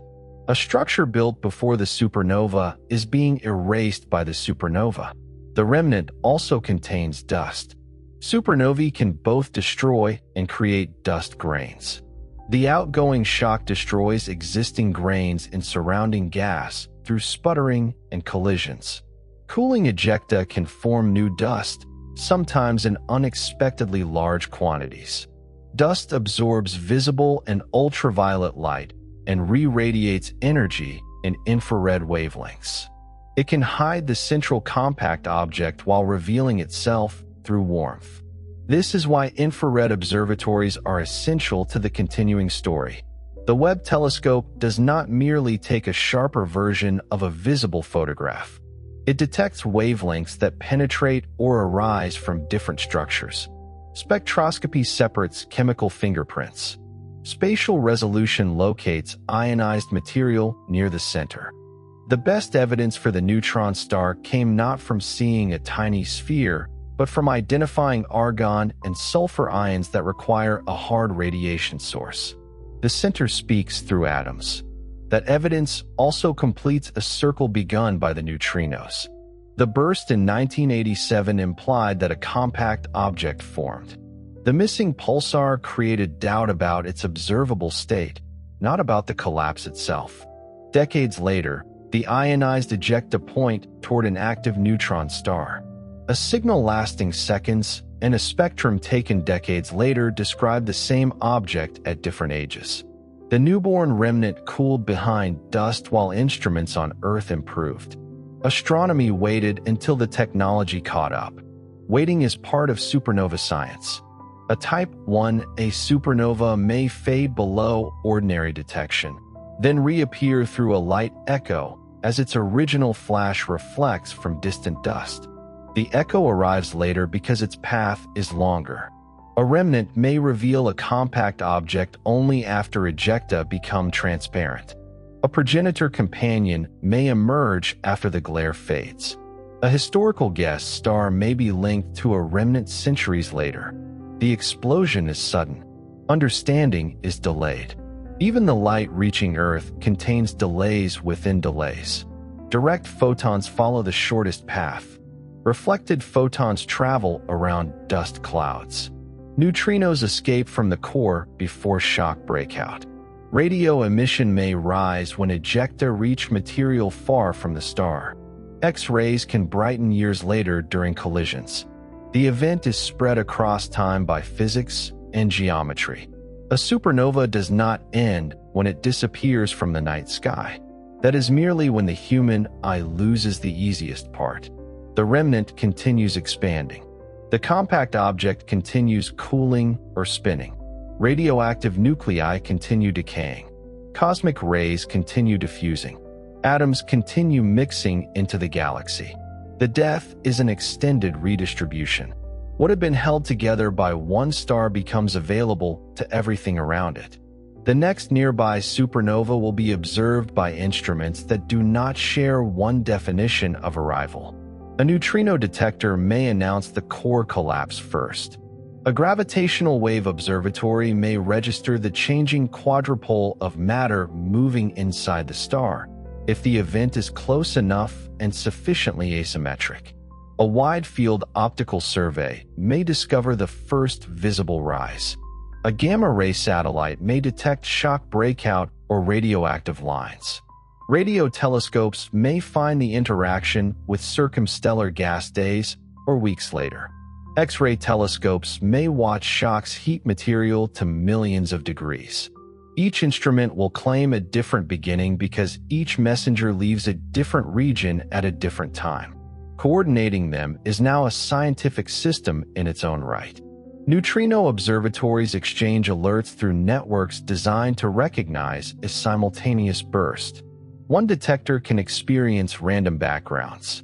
Several detectors responding within seconds provide stronger evidence that a star has collapsed.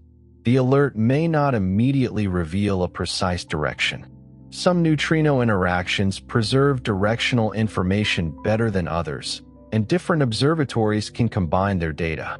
If the progenitor is a known nearby star, pre-collapsed neutrinos or the rough sky location may narrow the search. Telescopes would scan candidate regions. A visible supernova might not yet exist. The warning could precede the light. For a large red supergiant, the interval between collapse and shock breakout might be hours. For a compact stripped star, it could be much shorter. If dense material surrounds the star, the shock may break out in the wind rather than at the ordinary stellar surface. The first detected photons would therefore test the outer structure. Early observations could measure the radius indirectly, constrain the density of nearby gas, and reveal whether the star experienced intense mass loss just before death. This matters because the final years of massive stars are among the least understood. The core evolves rapidly, but the envelope is separated from it by enormous distance and different timescales. Waves generated by late burning may travel outward and deposit energy. Binary interaction may intensify. Some stars eject shells shortly before collapse. When a supernova crashes into dense nearby material, it is reading the last messages the star sent from its interior. The gas was expelled before the core died. Its location records when. Its speed records how. Its composition records which layers were exposed. The explosion turns that invisible history into light. If the next galactic event occurs behind thick dust, human eyes may see little. Infrared observatories could still reveal it. Neutrinos would cross the dust unaffected. Radio waves would emerge. The supernova could be scientifically overwhelming while remaining visually modest from Earth. If it occurs on the near side of the galaxy in a clear direction, it could transform the night. A bright supernova might be visible during daylight and cast faint shadows at night. It would not resemble a moving fireball. It would remain a point among the constellations, steady over minutes and changing over days. The human experience would be quiet compared with the physical event. No sound would cross the vacuum. No blast would arrive with the light. The star might be thousands of light years away, safely beyond any immediate destructive effect. The visible point would be ancient radiation completing its journey. People would photograph it with phones and small telescopes. Professional observatories would collect spectra continuously. Neutrino events would be counted underground. Social media would spread the discovery in seconds, while the physical explosion had happened centuries or millennia before. The distinction between now and then would become visible to everyone. Astronomy always observes the past. A supernova makes the delay emotionally clear because the change appears sudden. The star did not explode when the alert arrived. The information arrived when Earth happened to cross the expanding sphere of radiation. Every civilization at the same distance from the event would receive the announcement at roughly the same cosmic time, wherever it lay on that sphere. Civilizations closer to the star would have learned earlier. Civilizations farther away will learn later. The supernova moves through the galaxy as news. Its ejecta move much more slowly. Light can cross 1,000 light years in 1,000 years.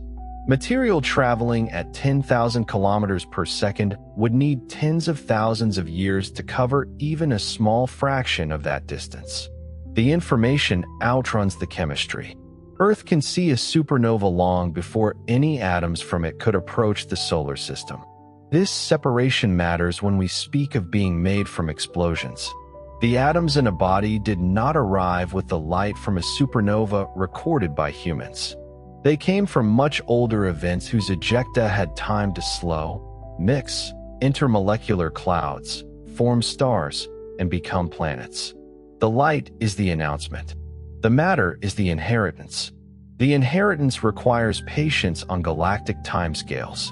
A supernova remnant can enrich its surroundings, but a newly formed star may not incorporate the material immediately. Hot gas can remain in bubbles. Turbulence spreads it unevenly. Some ejecta enter cold clouds only after long delays. Chemical mixing is not perfect.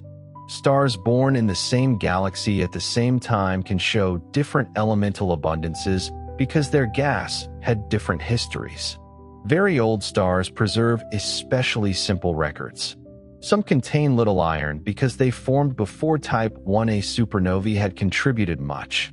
Others show unusual enhancement from a small number of earlier explosions. In the early universe, one massive star could imprint a recognizable pattern on the next generation. Stellar archaeology uses these patterns to infer deaths no telescope witnessed. An ancient low-mass star can survive for more than 10 billion years. Its atmosphere retains the composition of the cloud from which it formed. By measuring carbon, magnesium, calcium, iron, europium, and other elements, astronomers reconstruct the supernovae and neutron star mergers that enriched the early galaxy. The quiet survivor becomes a fossil of violent events. This method also reveals that supernova yields are not uniform. One explosion may eject large amounts of oxygen and little iron. Another may experience fallback that removes inner material. A Type 1a event may contribute iron group elements without the same oxygen-rich envelope. Rare or process events can create enormous local enhancements of europium and related nuclei. Galactic chemical evolution is therefore statistical. The familiar composition of the solar system emerged from many sources averaged and mixed over time. Supernovae also affect the shapes of galaxies beyond chemistry. In small galaxies, repeated explosions can drive winds that remove gas. In starburst regions, overlapping remnants create superbubbles hundreds of light years across. Hot gas can break out of a galactic disk and flow into the halo. Metals are carried with it.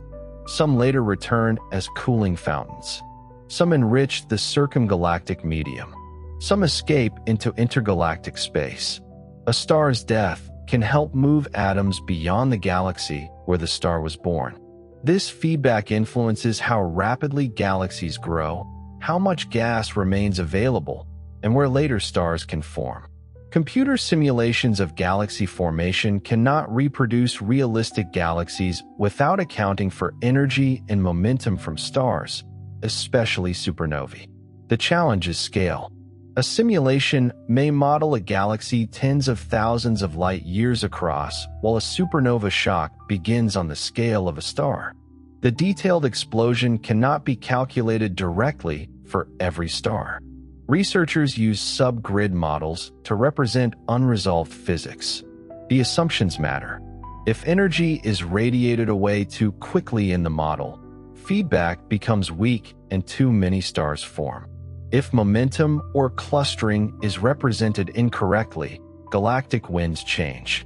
Understanding one supernova contributes to understanding entire populations of galaxies. The most violent death of one star becomes a term in the evolution of cosmic structure. Yet from nearby, the event remains intensely local. A planet orbiting a massive star would not survive its red supergiant expansion and explosion in anything like its original state. Nearby planetary systems could experience intense radiation and cosmic rays. Atmospheres might change. Icy bodies could be heated briefly. Dust and newly formed isotopes could enter young disks. At greater distances, the explosion becomes less destructive and more constructive. It stirs, enriches, and compresses the environment. There is no single radius at which death becomes creation. The effects fade continuously with distance and depend on what is present. This gradual change is more accurate than imagining supernovae as either universal destroyers or universal seeders. They are physical events with gradients. Close enough, they damage. Farther away, they illuminate.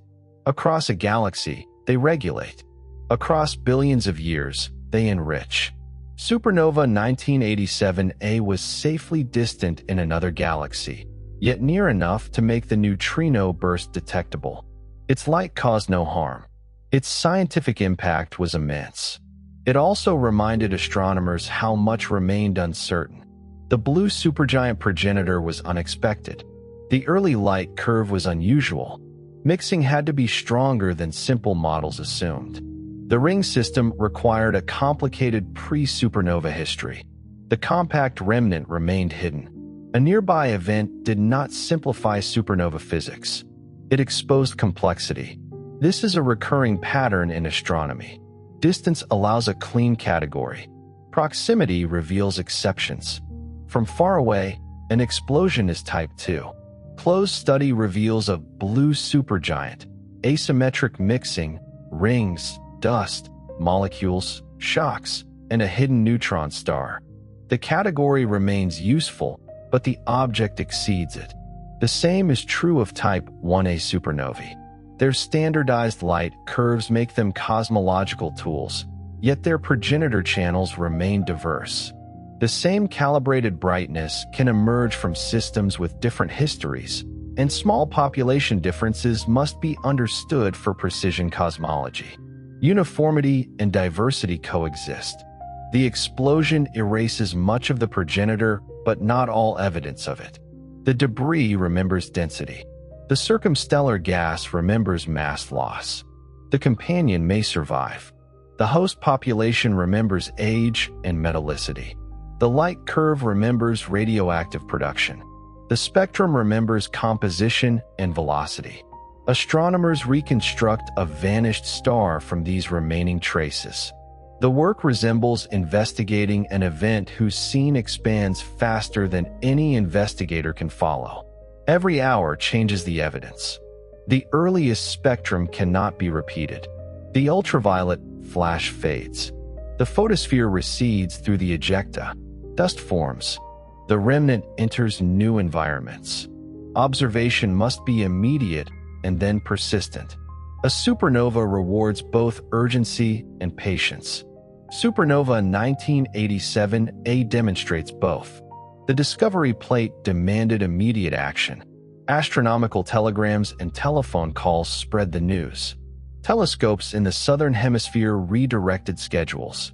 Satellites observed ultraviolet emission.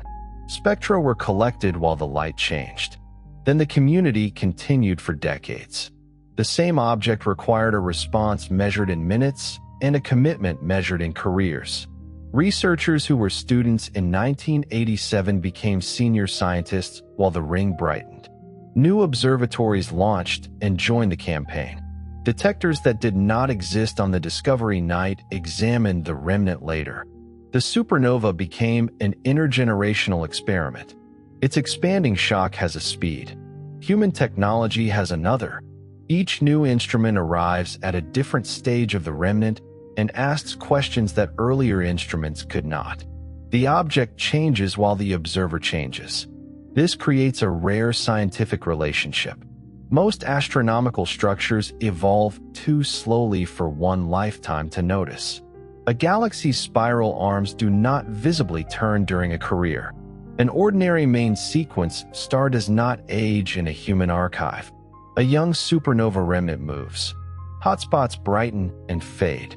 Ejecta expand measurably. The shock crosses a ring. Dust emission changes. The center becomes more transparent. Time-lapse astronomy becomes possible on a stellar depth 168,000 light-years away. The distance is immense. The change is visible. Return to the Large Magellanic Cloud before the discovery. The star Sangelik -69202 was already visible in older images. It was not prominent to the unaided eye, but astronomers had cataloged it as a blue supergiant. Its surface shone hot and blue-white. Around it lay material expelled during earlier stages of evolution. Deep inside, the final burning stages accelerated. No telescope could see the silicon burning in the core. No observer could identify the exact last day from the surface light. The star continued radiating as a blue supergiant while its center approached instability. Then electron captures increased. Heavy nuclei began breaking apart. Support failed. The core collapsed. The inner region compressed toward nuclear density. A proto-neutron star formed. A shock rose and stalled. Neutrino heating and unstable flows helped drive the explosion outward. For roughly 10 seconds, the compact core released neutrinos with a total energy far beyond the kinetic energy that later moved the ejecta. A sphere of neutrinos expanded away from the Large Magellanic Cloud. The particles did not know Earth was in their path. Earth occupied an almost infinitesimal patch of that sphere, 168,000 light-years from the source. By the time the sphere reached the solar system, it had expanded across an area so large that its density was enormously diluted. Even then, a vast number passed through every square centimeter. They entered Earth from below the horizon for some detectors, traveling through the planet before reaching underground water tanks. Matter did not stop them. Only the weak interaction gave a few the opportunity to leave visible evidence. Inside Chemiocandy 2, an incoming antineutrino interacted with a proton in water, producing a positron and a neutron. The positron moved faster than light can travel through water, though never faster than light travels through vacuum. It emitted a cone of blue Cherenkov radiation. Photomultiplier tubes detected the faint flash. Similar events occurred within seconds. The detector had converted particles from a dying star into brief light inside a mine in Japan. At the Irvine, Michigan Brookhaven detector in the United States and the Baxen detector in the Caucasus, other interactions created their own records. The neutrino signal ended. No one watching the ordinary sky yet knew that a supernova was about to appear. At the star, the shock was still moving outward. The compact progenitor allowed a delay measured in hours rather than the longer crossing expected for an immense red supergiant envelope. When the shock and radiation reached layers from which light could escape, the electromagnetic display began. The earliest optical observations are reconstructed from several sources. Photographic plates and visual estimates constrain when the star brightened. Ian Shelton's image showed the unexpected point. Oscar Duhalde recognized it in the sky. Albert Jones observed it independently from New Zealand and provided valuable early estimates. The discovery did not belong to a lone cinematic instant.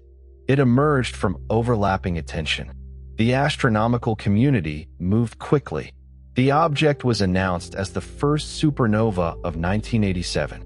Existing records identified the progenitor. Telescopes measured spectra. Ultraviolet observations revealed chemical lines and circumstellar material.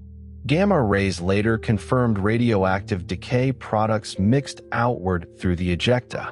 The light curve rose in an unusual way because the progenitor was compact. It did not produce the standard appearance expected from a large red supergiant. The supernova was visible without optical aid for months, but it was not among the most intrinsically luminous explosions known. Its importance came from information, not record brightness.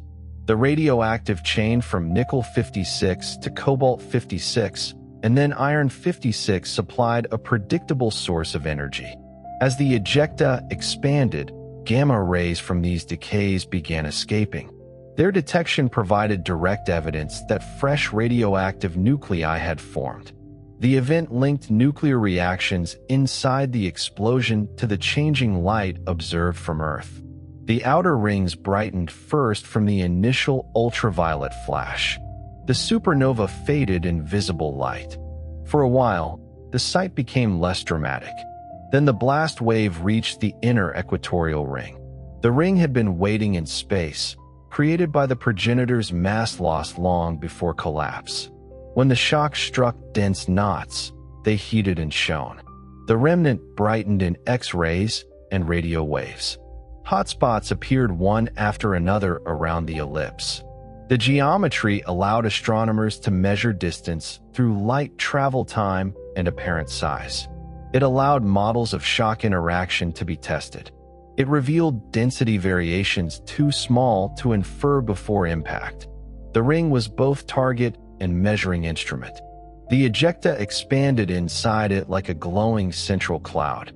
Different elements appeared in different structures. Molecules such as carbon monoxide and silicon monoxide formed in cooling debris. Dust condensed, absorbing shorter wavelength light and radiating in infrared. The explosion created conditions hot enough to destroy atoms, then later cold enough to assemble molecules and solids. A supernova remnant contains both extremes across time. The search for the compact object continued. A neutron star might have been born with a weak magnetic field, a slow spin, or a beam not directed toward Earth. It might have been hidden behind dust. It might have collapsed into a black hole after fallback. Each possibility predicted different radiation.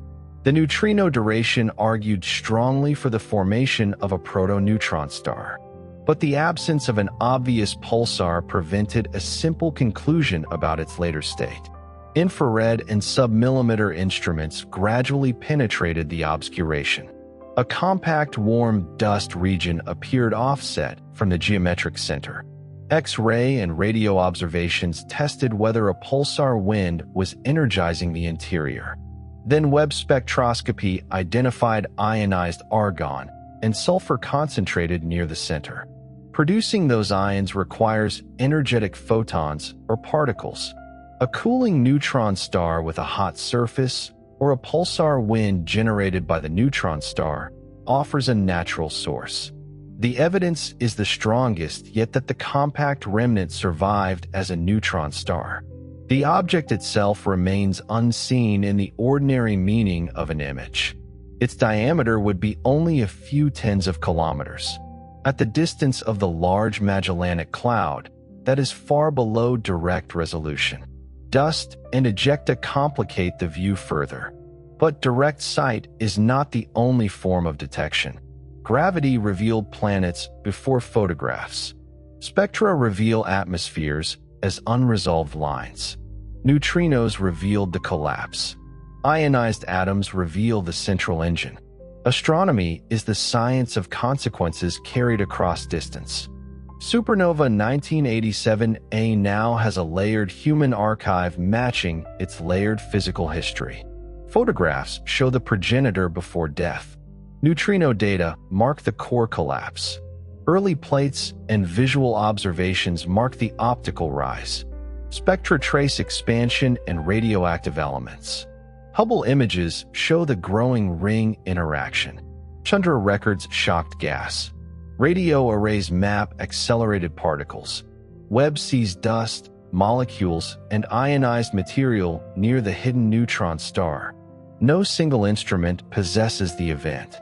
Each observes a different consequence. Together they approach the full story. This is the calm way to understand the violence. The star did not simply explode and disappear. Its center became a compact object. Its envelope became ejecta. Its earlier wind became a ring struck later by the shock. Its nuclear ashes became spectra and dust. Its gravitational energy became neutrinos. Its kinetic energy became an expanding remnant. Its history became data distributed across decades. The word death is useful because the original star no longer exists. But almost nothing in the physical event becomes nothing. Energy changes form. Matter changes location and composition. Structure is destroyed and replaced by new structure.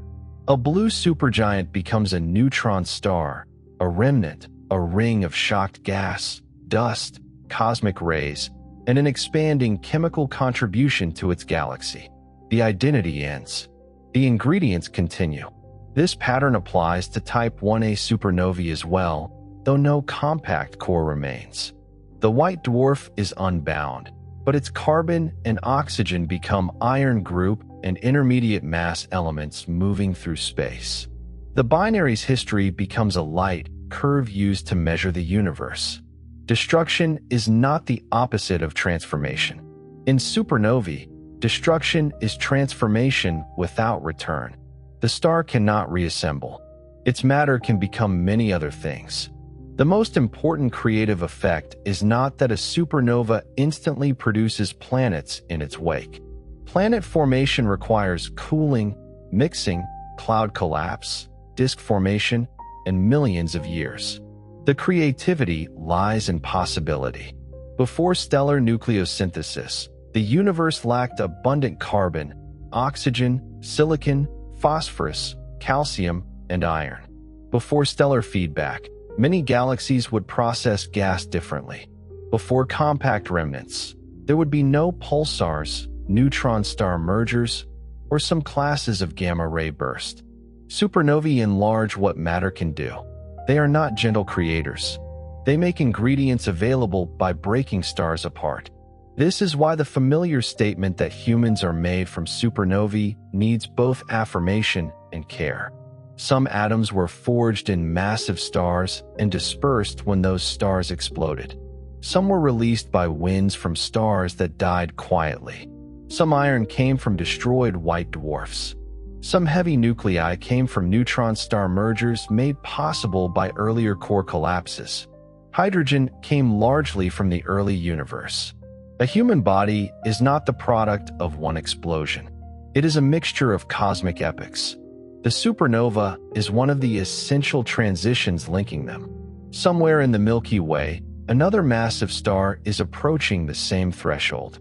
It may be a red supergiant visible in a familiar constellation. It may be a stripped star hidden in a binary system. It may lie behind dust on the far side of the galactic center.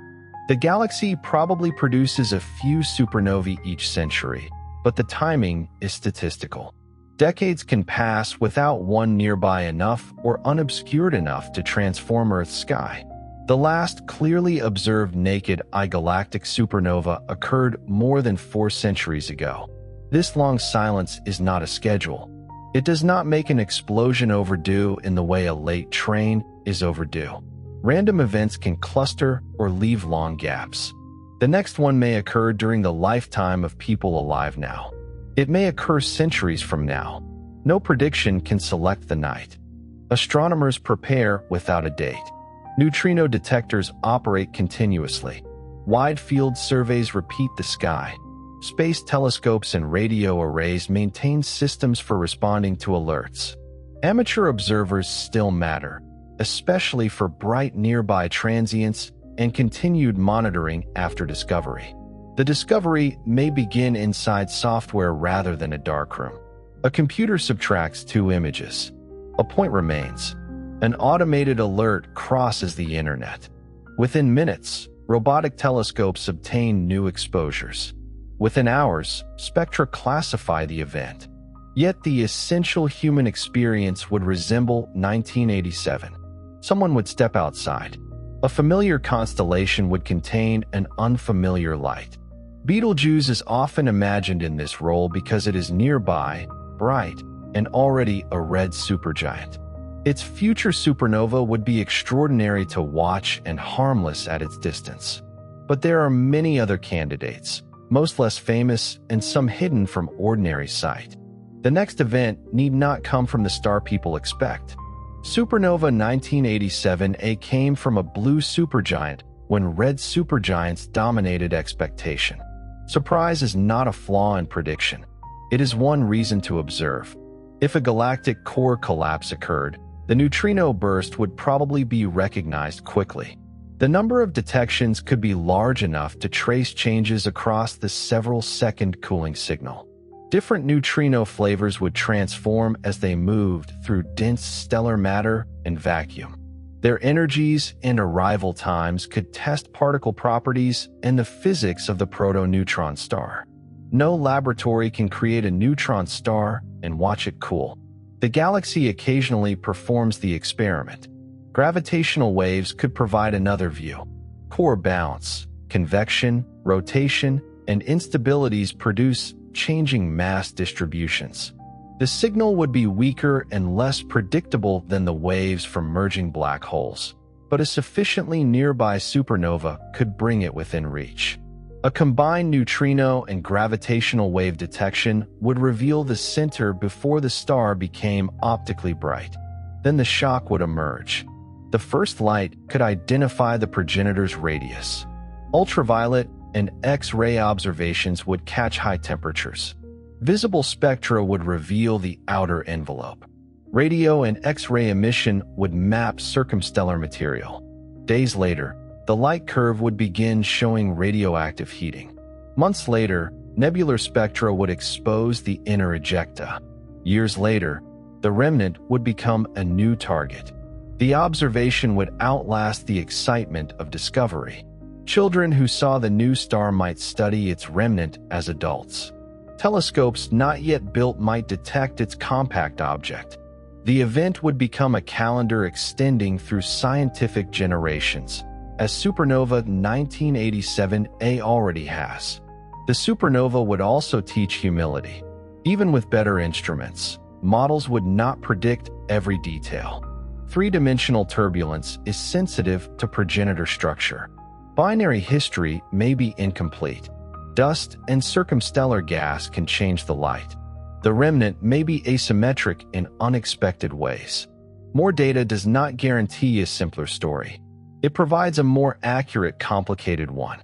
That accuracy matters when the same physics is used across cosmic distances. Core collapse supernovae trace recent star formation because their progenitors live briefly. Type 1a supernovae trace a mixture of stellar ages and provide standardized distances. Supernova feedback shapes simulations of galaxies. Nucleosynthetic yields interpret ancient stars. Remnants identify particle accelerators. Compact remnants become sources of later mergers. A mistake in one part can propagate into many fields. Understanding the explosion mechanism effects predicted neutron star masses and element yields.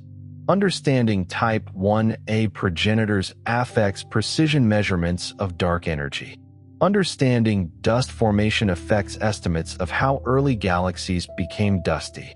Understanding failed explosions affects the expected population of black holes. The death of a star connects microscopic nuclear reactions with the evolution of the universe. At the microscopic scale, protons and neutrons rearrange. Electrons are captured. Neutrinos scatter. Atomic nuclei decay. At the stellar scale, a core collapses and an envelope is ejected. At the galactic scale, gas is heated, stirred, and enriched. At the cosmological scale, standardized explosions measure expansion. Few natural events connect such different scales so directly. This is why supernovae can be described as the most violent stellar deaths without requiring the narration itself to become violent. The physics is enough. A city-sized neutron star forms from a core once comparable in size to Earth. A shock stalls and may be revived by particles that barely interact with matter. A white dwarf can burn completely in seconds. A point of light can measure dark energy. A remnant can accelerate nuclei almost to the speed of light. A few detected neutrinos can confirm what happened inside another galaxy. No exaggeration is needed. The COM view also reveals that a supernova is not an interruption of cosmic order. It is part of that order. Massive stars are expected to collapse because gravity and nuclear physics lead them there. White dwarfs in certain binary systems are expected to become unstable because quantum support and thermonuclear reactions impose limits. Remnants are expected to expand because momentum carries them outward. Elements are expected to mix because galaxies are dynamic. The event is catastrophic for the star. For the universe, it is a recurring process. Somewhere in the observable cosmos, supernovae occur continually. Surveys detect thousands. Most are so distant that their host galaxies remain faint smudges. Each explosion is unique in detail and ordinary in abundance. The night sky seems still because human vision samples a tiny fraction of space and time. Beyond that appearance, stars are ending constantly. Their light is already traveling toward places where it has not yet arrived. There are supernovae whose first photons will reach Earth tomorrow, though no one can identify them tonight. There are explosions visible now from distant galaxies that Earth will never visit. There are remnants in the Milky Way whose light was hidden from every historical observer. The universe contains events before awareness, after memory, and beyond sight. Supernova 1987A became special because awareness met the event at the right moment. A mechanism must explain a population. It must account for ordinary Type II events, stripped stars, weak explosions, strong explosions, black hole formation, and the observed diversity of remnants. Supernova 1987A remains central because it supplies constraints that most events cannot. The neutrino duration limits compact core behavior. The blue progenitor constrains stellar evolution. The light curve constrains mixing and radioactive material. The rings constrain mass loss. The remnant constrains asymmetry and shock interaction. The central ionization constrains the surviving object. One supernova becomes many tests. This is why it is still studied, even though surveys now discover far more distant explosions in a single year than astronomers knew during much of the 20th century. Quantity does not replace proximity. 1,000 unresolved supernovae can map rates and populations. One nearby event can reveal detailed physics. Astronomy needs both. Distant Type 1a supernovae measure cosmic expansion because they are numerous and standardizable. Nearby remnants reveal how matter is arranged because they are resolvable. Historical records extend timelines. Neutrino detections open the center. The field advances by combining broad statistics with intimate examples. Supernova 1987A is the intimate example against which many general ideas are tested. Its lesson is not that every supernova resembles it. Its lesson is that every simple category conceals a physical history. A spectrum labeled Type II may contain a binary merger, unusual mixing, asymmetric mass loss, and a compact progenitor. A standardized Type 1a may come from one of several binary channels. A faint transient may mark fallback or electron capture collapse. A missing star may or may not have formed a black hole. The COM explanation leaves room for these unknowns. It does not need to turn uncertainty into vagueness. We know that massive cores collapse. We know that neutrinos carry most of the energy. We know that stalled shocks must be revived for ordinary explosions. We know that white dwarfs undergo thermonuclear disruption in Type 1a events. We know that supernovae disperse elements and accelerate particles. We know that their remnants shape galaxies. Around those established facts lies an active frontier. The frontier is not a failure of knowledge. It is the reason the next supernova will matter. The bright point in the Large Magellanic Cloud eventually faded below naked eye visibility. The southern sky returned to its familiar appearance. But the star did not return. Its absence remains filled with expanding material, a ring under impact, and a neutron star hidden near the center. Return once more to the photographic plate. The darkroom is small compared with the distance the light has crossed. Chemical emulsion holds an image of the Large Magellanic Cloud. Most of its stars appear where expected. One point is too bright. Nothing on the plate shows the collapsed core. Nothing shows the neutrinos.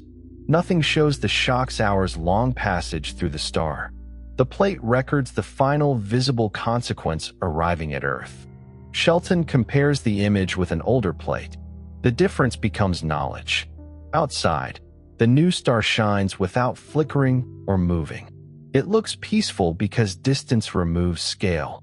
The ejecta are racing outward, but the entire explosion occupies a point too small for the eye to resolve. Oscar Duhalde has noticed it from the observatory grounds. Albert Jones has found it from New Zealand. Underground computers have already stored the neutrino events, though the connection is not yet known. Several pieces of the story exist separately. By morning, they begin to join. The star's blue supergiant identity is found in older catalogs. The supernova receives its designation. Telescopes turn south. The neutrino times are compared. The delay takes on meaning. A stellar core has been observed without being seen. The event belongs simultaneously to astronomy and particle physics. Years pass. The bright point fades. The ring becomes visible. The shock reaches it. Hotspots brighten. X-rays rise. Dust gathers in the center. Webb detects ionized argon and sulfur. The hidden neutron star begins to reveal itself through the matter around it. The discovery plate and the infrared spectrum are separated by decades, but both are responses to the same collapse. One records the first visible announcement. The other records the surviving center. Between them lies the continuing life of a stellar death. Supernova 1987A is still not finished as an object of study. The blast continues beyond the ring. The ejecta expand. The neutron star cools. Future observatories may isolate its emission more clearly. The remnant will change for thousands of years after every person who saw the original supernova is gone. The event arrived during one human generation. Its interpretation belongs to many. The neutrinos that did not interact with Earth continued onward. They are now decades of light travel distance beyond the solar system, spreading farther into the galaxy. The visible photons also continued after passing Earth. The announcement has not stopped. It moves through space as an ever-expanding shell. Matter from the explosion follows much more slowly, reshaping the local environment around the former star. Two legacies leave at different speeds. Information travels first. Elements follow. Long afterward, some of those elements may enter new clouds and new stars in the Large Magellanic Cloud. The exact atoms photographed in spectra may never become part of a planet, but the process has happened elsewhere countless times. Earlier supernovae and stellar winds enriched the cloud that formed the sun. Earlier stellar deaths made rocky planets chemically possible. The atoms in a sleeping human body carry no label naming their source. Carbon from one star lies beside oxygen from another. Iron from ancient supernovae moves through blood. Calcium from generations of nucleosynthesis supports bone. Hydrogen from the early universe completes molecules assembled by life. The body is not debris in a poetic sense alone. It is organized cosmic material with a long physical ancestry. The organization is temporary. The atoms are older than Earth. Supernovae are among the events that allowed those atoms to meet. This does not make violence good or death purposeful. Stars do not explode in order to create life.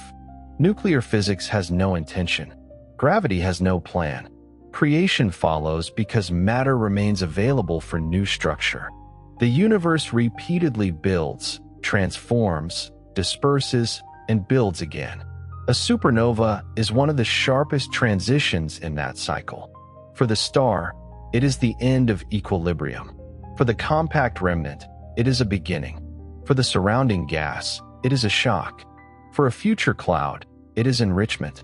The most violent deaths in the universe do not leave emptiness. They leave motion. They leave particles. They leave elements. They leave measurements.